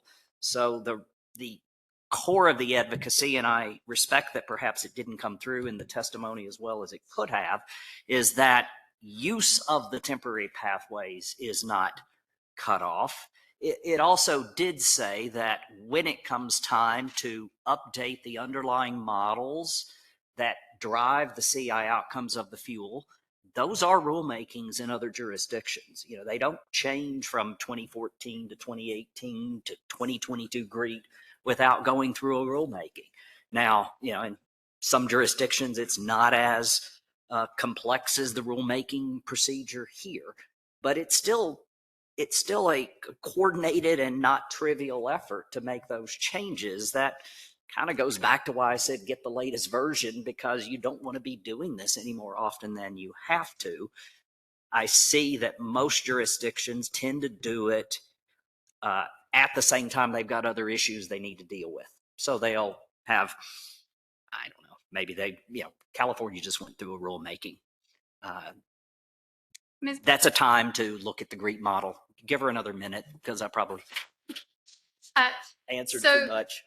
Mr. Gibbs, your answer touched on a number of rulemaking aspects that I don't think were specifically within your testimony. So I want to keep the rest of my time specific to these temporary fuel pathways, if that's okay. Please. So is it your perspective that the rule automatically results in cancellation of the use of a temporary fuel pathway at 5 years? At 5 years? Yes. I didn't see that. What I saw, and it's very detailed and convoluted and a bit hard to follow, but what I saw was once NMED begins taking applications, then the next triggering event is a party submits an alternative fuel pathway application, and then that's good for 2 quarters. And then there's a further follow-on period. My best assessment is it's 12 months. But if the process to approve that alternative fuel pathway is taking longer, if it's the regulated party that's struggling to meet the timing, they can ask for an extension. As the rule seems to be written, if it's the regulator that's struggling to keep up, there's not relief for the regulated party to keep continuing to earn credits on the fuel through the temporary pathway. And that is a fundamental concern, because there's investments in setting up the supply chains. And if folks say, I'm not sure as I read this rule, I can even continue to earn credits after a year, they may say, I'm just not going to bother. You know, this market is 1/20th the size of California's. So it is something where folks have got to feel they're going to get a return on the investment to get the fuel into the state. And I think there's a risk that the approach to managing the pathways could discourage folks bringing the fuel in. And so I think that's where I think there's some work to be done. Is it your perspective, Mr. Carr, that the Environment Department would intentionally upend credit generation opportunities? I don't think they would intentionally upend opportunities, no. But as the rule is written, it could happen, it seems. The purpose of a temporary fuel pathway is to allow an on-ramp to an alternative fuel pathway, correct? That is an intent, yes.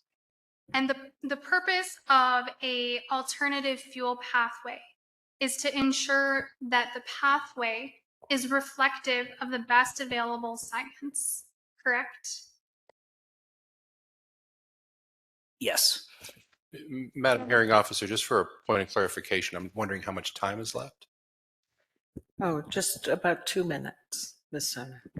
Thank you. I should be able to finish up. Thank you, Madam Hearing Officer. And so in the process of obtaining a temporary fuel pathway, disruptions that hinder the review process would be likely associated with what that best science, or in other words, what the supporting data contains, right?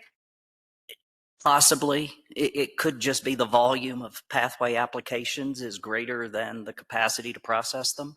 Even if they're recertification of other state pathways, there is a lot of work to do there, and there is experience in other jurisdictions that have started up programs that there have been issues in this space.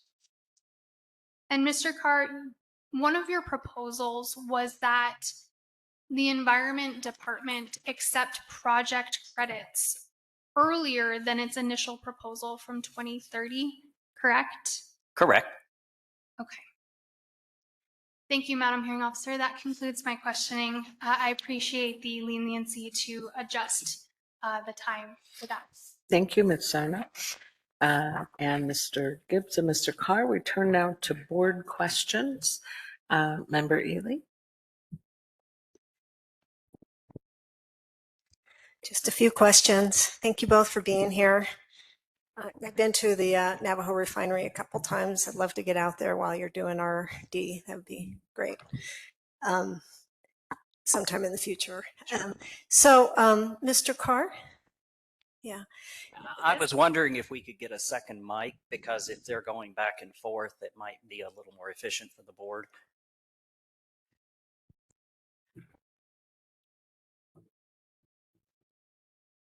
Thanks for the indulgence, Member Ely. I also have questions about the alternative fuel pathway and the temporary pathways. And so you suggested that it would be best to make the temporary fuel pathways permanent. It's my understanding from earlier testimony that those values in Table 5 are somewhat conservative, meaning that that it may not generate as much in the way of credits as maybe an alternative fuel pathway. Is that your understanding? That's my understanding as well. Yes, they are intended to be conservative.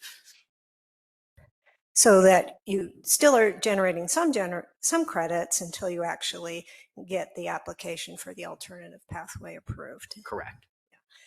But it's still your position that you'd rather perhaps have that certainty of what those values are instead of submitting an application that might generate the company more credits. Yeah, so it is a fair interplay there. Yeah, do I go ahead and get, credits being generated now? Do I wait until I get an approved pathway? I'm not going to bring anything in under a temporary pathway because I think it disadvantages me. Every individual credit generator who wishes to sell into New Mexico will have to sort of, figure that out. But yes, it starts with the temporary pathway, and then if they have a pathway that they, through experience or filing it in another state, they know it's a lower carbon intensity, then it would be a logical business decision to pursue that formal alternate pathway and generate a greater volume of credits. But if the Table 5 is permanent, then there wouldn't be the other pathway? Yes. So Table 5, I think everyone would agree, is, once the rule is finalized, is, quote, permanent for the initial temporary application until such time the rule was revised with different underlying GREET models and OPG attached to GREET that might, well, wouldn't be OPG because that's only on the tier 1, but would drive different values in that table. Let's say that, ILUC, for example, which was the subject of other discussions, if there was science that adjusted ILUC values up or down, then that's going to adjust a number of those values in the Table 5, but that shouldn't be happening often. So when you say make Table 5 permanent, you don't mean as opposed to having the alternative pathway. You still want both of those things? Yeah. What I'm advocating is don't drop a gauntlet on the use of the temporary pathways for a credit generator who wants to bring in fuel. You know, if they're a very small generator, they may just not be bothered. You know, they may say, look, if I'm bringing in a load of truckload of biodiesel a month or a week, even a day, you know, and I get, you know, I have a pathway that I could get, I'm just going to make numbers up here, you know, 50 CI instead of 56. Is the 6 CI points, you know, when I'm bringing in a fairly small quantity of fuel, is it worth the bother? You know, particularly if there's a fee attached to filing for that pathway, which this regulation does call for and other states don't. A fuel supplier, a biofuel supplier may decide, I just don't want to be bothered. I'm happy to use the temporary pathway. And why would you begrudge them the opportunity to use that temporary pathway? So you want it to be an option? Yes. Okay. And then on opinion number 3, Mhm. you know, your testimony talks about the 2030 start date for projects, but the department changed in the most recent draft that they submitted on September 2nd had a 2026 start date. Is that helpful? It did. There's a lot of devil in the detail to say, what does that look like? You know, the starting in 2026. I was glad to see that. I think that suggests the recognition that to be technology neutral, you do have to have project crediting starting in 2026. When my testimony was filed, I didn't have the advantage of seeing an MED's testimony. And, you know, I was like, well, do I need to change mine? Because they filed something that said we are going to try to figure out how to make something happen in 2026. And we chose not to, because that was the understanding of when I filed that testimony. Yeah, I understand that. So it's your understanding that project credits would not be allowed at a refinery such as Sinclair's in Artesia? Well, under what has been revised by NMED, it does seem that they are going to create the capacity for activities for fuels that would be under tier 1. So it's a great question, because it's important to remember all the tier 1 fuels are fixed. So it's only through the project-based crediting that a tier 1 fuel can recognize the value of its carbon intensity reduction, whether that's a field that's done CCS or whether that's a refinery that's reduced emissions because it has implemented solar to reduce its electricity demand or to generate steam or whatever they might choose to do. So I'm encouraged by the fact that they've said that. I think there's work to do there. I think it's not insignificant work. Getting that project crediting defined is more than just changing the date in the reg, because the reg originally said it starts in 2030. Thank you. And now it says, oh, it starts in 2026. There needs to be more detail there. And, you know, we'll undoubtedly need to think through that. And, you know, per the understanding I have, as I better understand this process, there's a desire to have red lines in the next round. And, you know, we're prepared to, I'm prepared to help my client develop those, to say, how do you get project-based crediting off the ground? That's all my questions. Thank you very much. Thank you, Member Garcia. Thank you. I just have one question. There was something in your testimony that confused me a little bit, Mr. Carr. You say that regarding the lack of project-based crediting in the rule could result in export of economic value. And I didn't quite understand that, because where you have your fuel go is based on long-term contracts, correct? So expound on that a little bit. Sure.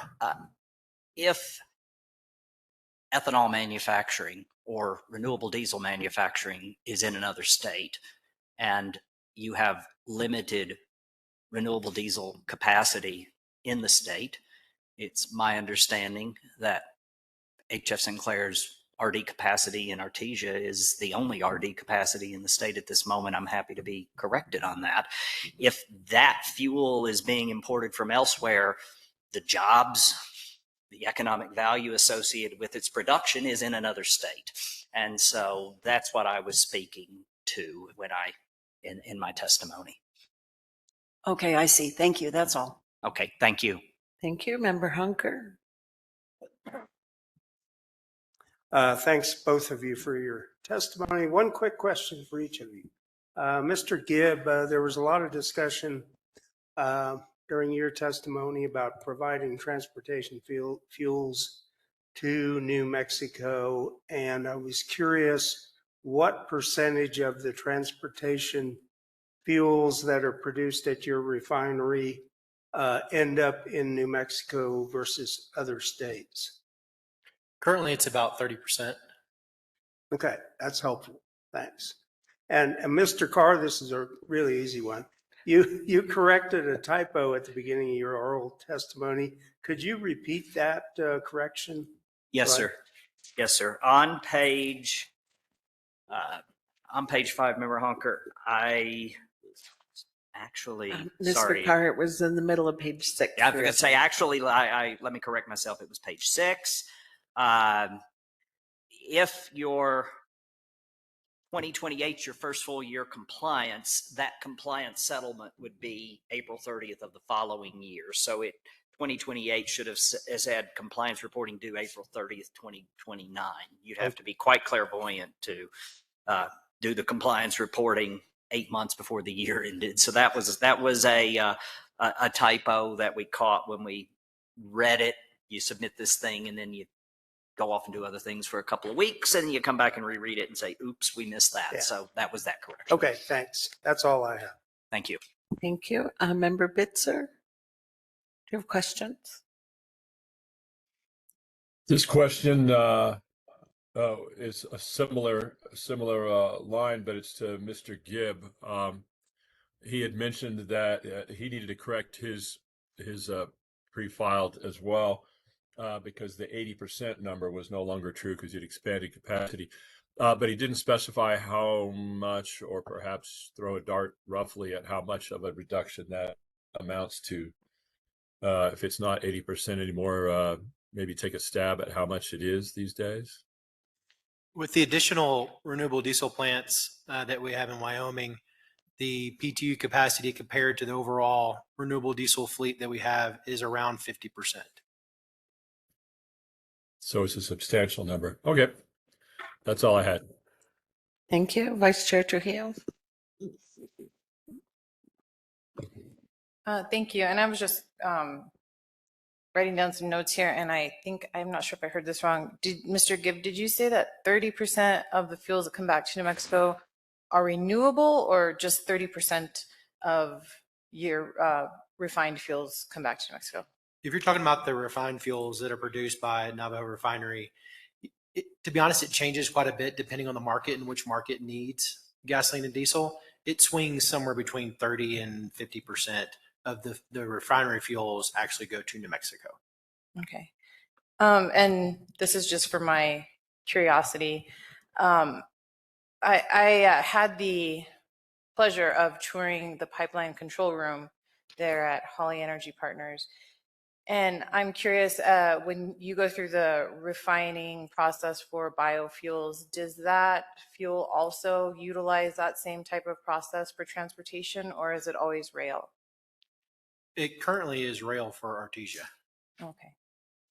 And that's it for my questions. I just had a general observation for all parties in any kind of rulemaking hearing that I've sat through over the last 6 years. I do find that red line strikeouts for proposals for any rule changes are super helpful to the board when we're going through a deliberation process. And that's just my personal opinion and observation.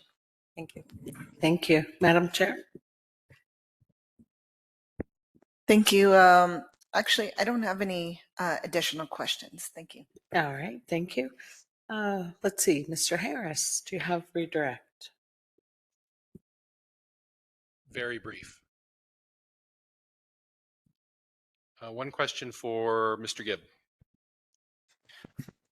Can you hear me, by the way? Mr. Gibb, in cross-examination, counsel for NMED asked if you were aware of an EPA consent decree and then characterized that decree. Do you remember that? I do. Do you have any further response to that question? You know, I think maybe the only thing I might like to add is we take environmental stewardship very serious at Navajo Refinery. And when you talk about the consent decree that we have between EPA and MED, we're really proud of the agreement that we've come to and feel that it's good for the Artesia community, it's good for the state of Mexico and HF Sinclair. Thank you, Mr. Gibb. Yeah, Ms. Sona?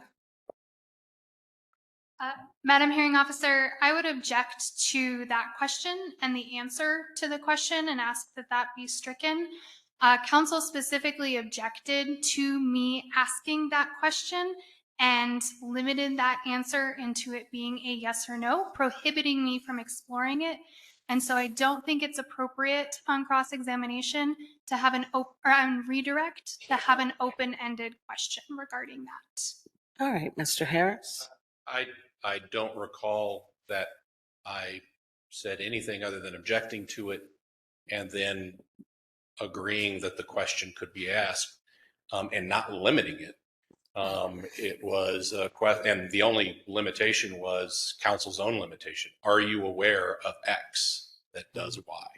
All right, I'm going to have to review the transcript later. Please finish your redirect. Thank you. A question for Mr. Carr. Counsel for NMED was asking questions regarding the delay of whether delay impacts emissions on greenhouse gases. Do you remember that line of questioning? I do. Mr. Carr, to your knowledge, is the point of New Mexico Environment Department's program to lower greenhouse gases in the state of New Mexico? That is one of its objectives, yes. Does renewable diesel lower the emissions in the state of, excuse me, I'll ask that again. Does renewable diesel lower greenhouse gas emissions in the state of New Mexico? It lowers the emissions of the fuel on a life cycle basis. Thank you. And just one final question.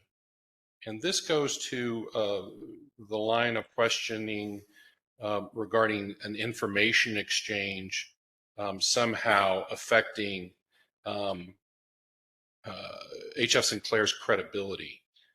Were you asked by HF Sinclair to obstruct this rulemaking or figure out how to save money for the company? Not at all. Thank you. Those are my only questions. And thank you very much, Mr. Harris. Any reason not to excuse Mr. Gibb and Mr. Carr? Okay, thank you very much, both of you gentlemen.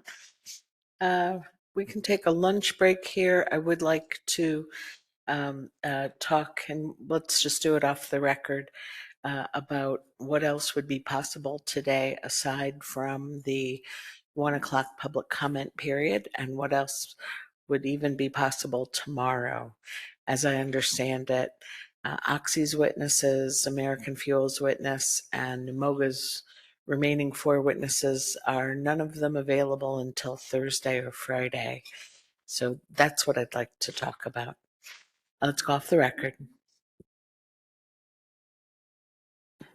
Okay, am I wrong about that? Is there anything we can do after the 1 o'clock public comment today before Thursday morning?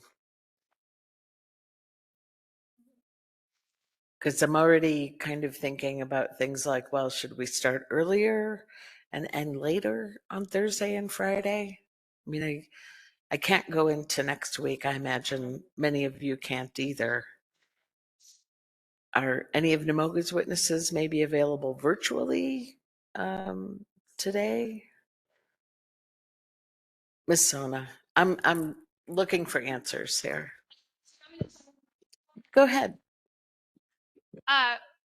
One potential opportunity to ensure we finish on time and stay within our 9 to 5 and the building door requirements and everything is that these witnesses forego providing an oral summary of their testimony, and we move directly into cross-examination and questions from the board.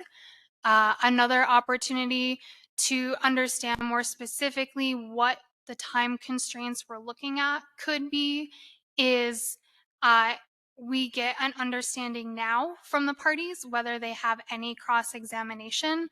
I think that would be very illuminating to know, if we're going to look at extensive friendly cross, if other parties will have any besides just NMED. That would inform also what Thursday and Friday look like. I would be concerned about splitting and going virtual versus and then having them in person and splitting up the testimony that way. I don't think that's going to be very helpful and effective. We've had challenges with the platform and hearing the testimony, and I think that would just probably cause more delays than being able to efficiently move through Thursday and Friday. Okay. Any ideas from Dal?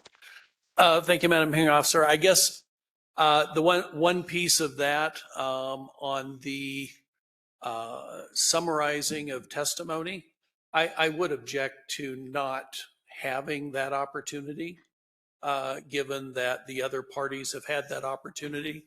I think we can look for ways to economize that. So, for example, we have 4 witnesses. I don't know that we would have to take up 2 hours, but and we'll certainly look at.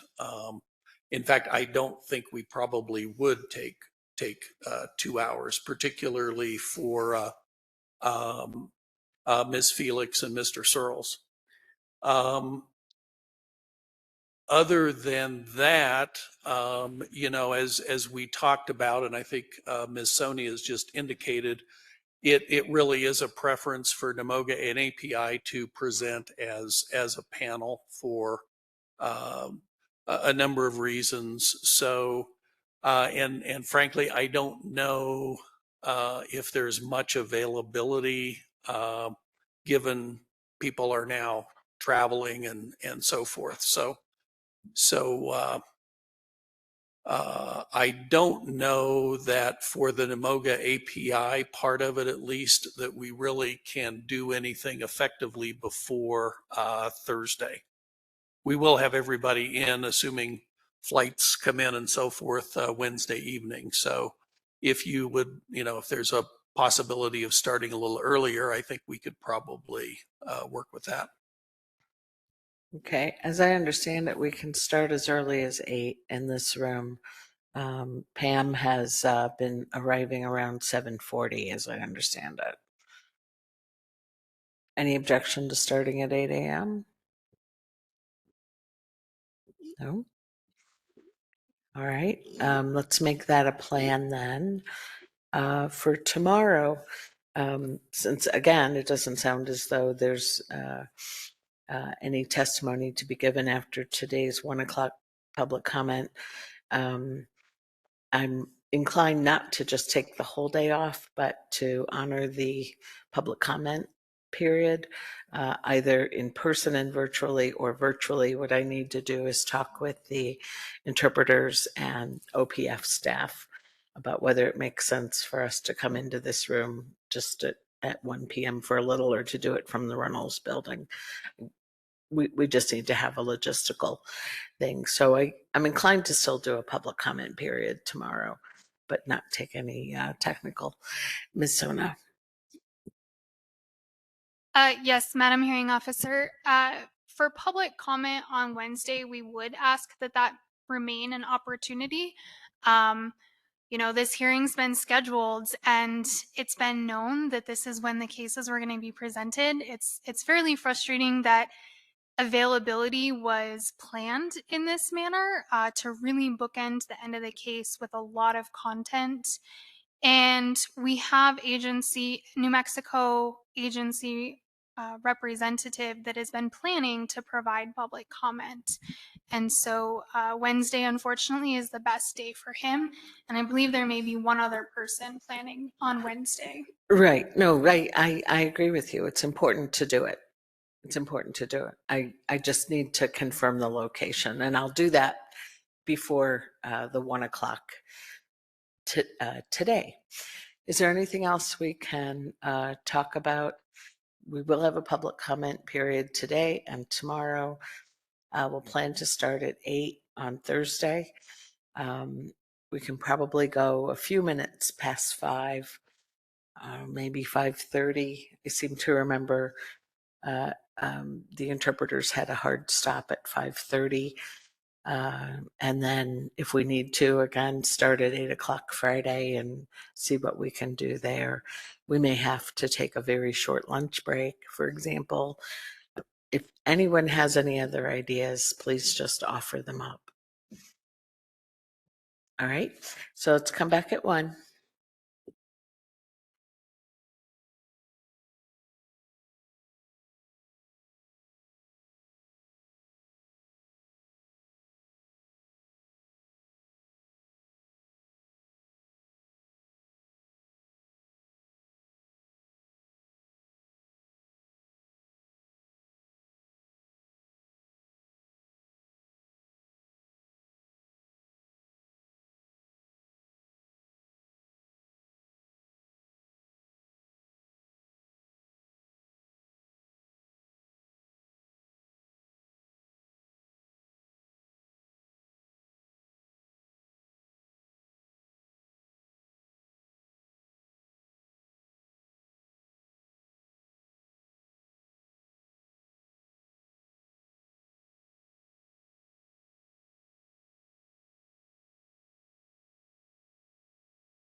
Let's come back from the lunch break, please.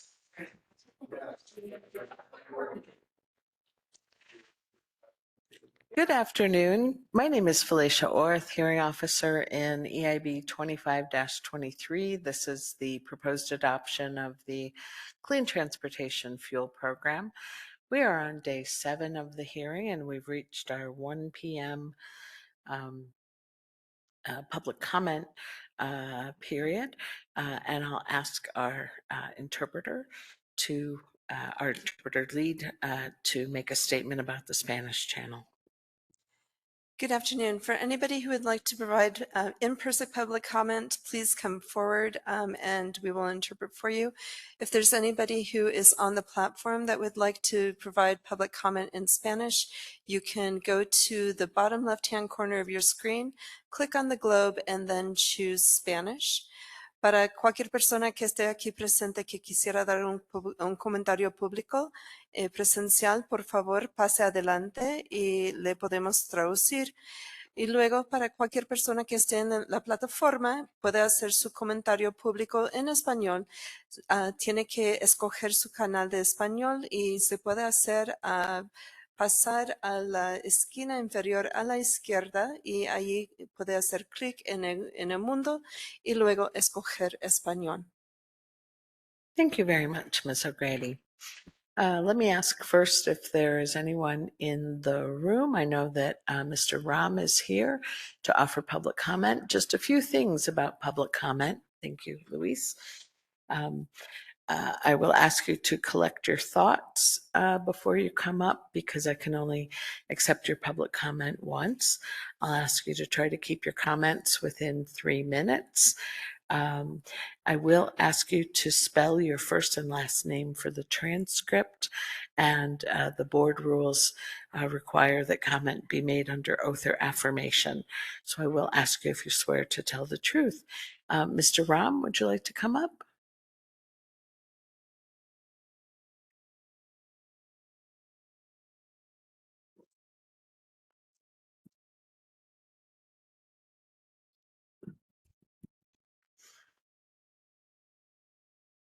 Hello. Make sure it's on.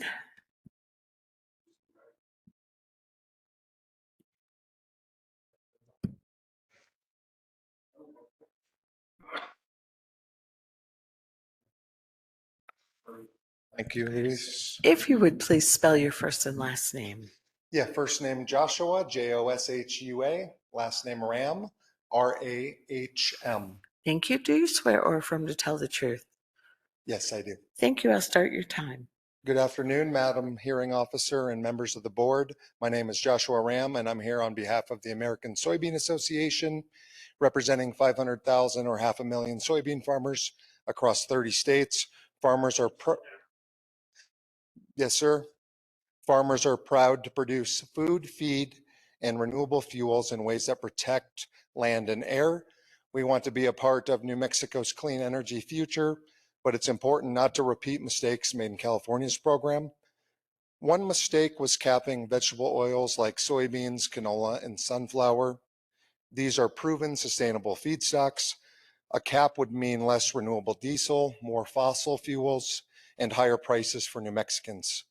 Even California officials admitted it reduced air quality benefits and will increase fossil diesel usage. Fairness matters too. U.S. farmers follow strict rules that protect soil, water, air, and wildlife, and many adopt practices like cover crops and reduced tillage that cut emissions. Imports don't always meet those standards, however, and fraud has occurred. We asked New Mexico to verify imports instead of burdening U.S. farmers, already doing the right thing. Finally, carbon intensity scoring must reflect today's science. Outdated models unfairly penalize soy feedstock and look at soy as deforestation abroad. In reality, we grow more soy without expanding farmland. Farmers shouldn't be penalized for problems we didn't cause.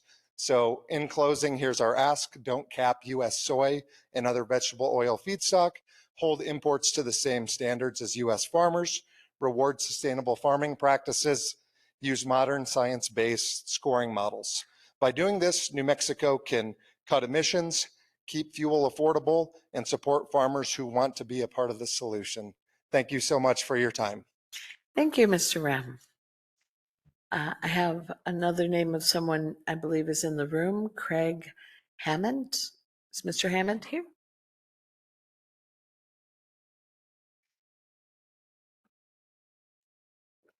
If you would please spell your first and last name. And Craig, C-R-A-I-G, Hammond, H-A-M-M-O-N-D. Thank you. Do you swear or affirm to tell the truth? I do. Thank you. I'll start your time. Okay, so first I'd like to thank the board for this important work on rulemaking and for taking public comment. So I've been an enthusiastic EV owner and driver for the past year or so. I see EVs as an inevitable and very enjoyable actually part of our clean energy future. A recent University of Michigan study this year shows that EVs generate 73% less lifetime greenhouse gas emission than their gasoline counterparts when all aspects of the vehicle lifetime are taken into account, everything from production of the batteries to the car and its useful lifetime. So EVs, I think, are an important part of meeting New Mexico's aggressive CO2 reduction goals. But unfortunately, infrastructure for EVs is really a barrier for their widespread adoption. So I urge the board to adopt very robust CTFP rules and use the credit generated revenue to expand EV infrastructure in New Mexico, as well as lower barriers to EV adoption through incentives. Please, I urge the board, use the CTFP as an opportunity to safeguard our environment. Thank you. Thank you, Mr. Hammond. Is there anyone else in the room who is here to offer public comment? No? There will be other opportunities, 1 o'clock tomorrow and Friday, and 1 o'clock each day that we are in hearing the week of November 17th. Would you spell your first and last name, please? Absolutely. Katie Adams. So it's K-A-T-I-E-A-D-A-M-S. Do you swear or affirm to tell the truth? Yes, I do. Thank you. I'll start your time. Good afternoon, Madam Hearing Officer and members of the board. My name is Katie Adams, and I am here representing New Mexico Farm and Livestock Bureau. Thank you for the opportunity to comment this afternoon on the Clean Transportation Fuel Program and Standard. New Mexico Farm and Livestock Bureau works to ensure the protection of farmers and ranchers' rights through monitoring, commenting, and participating in the due process of proposed rules and regulations.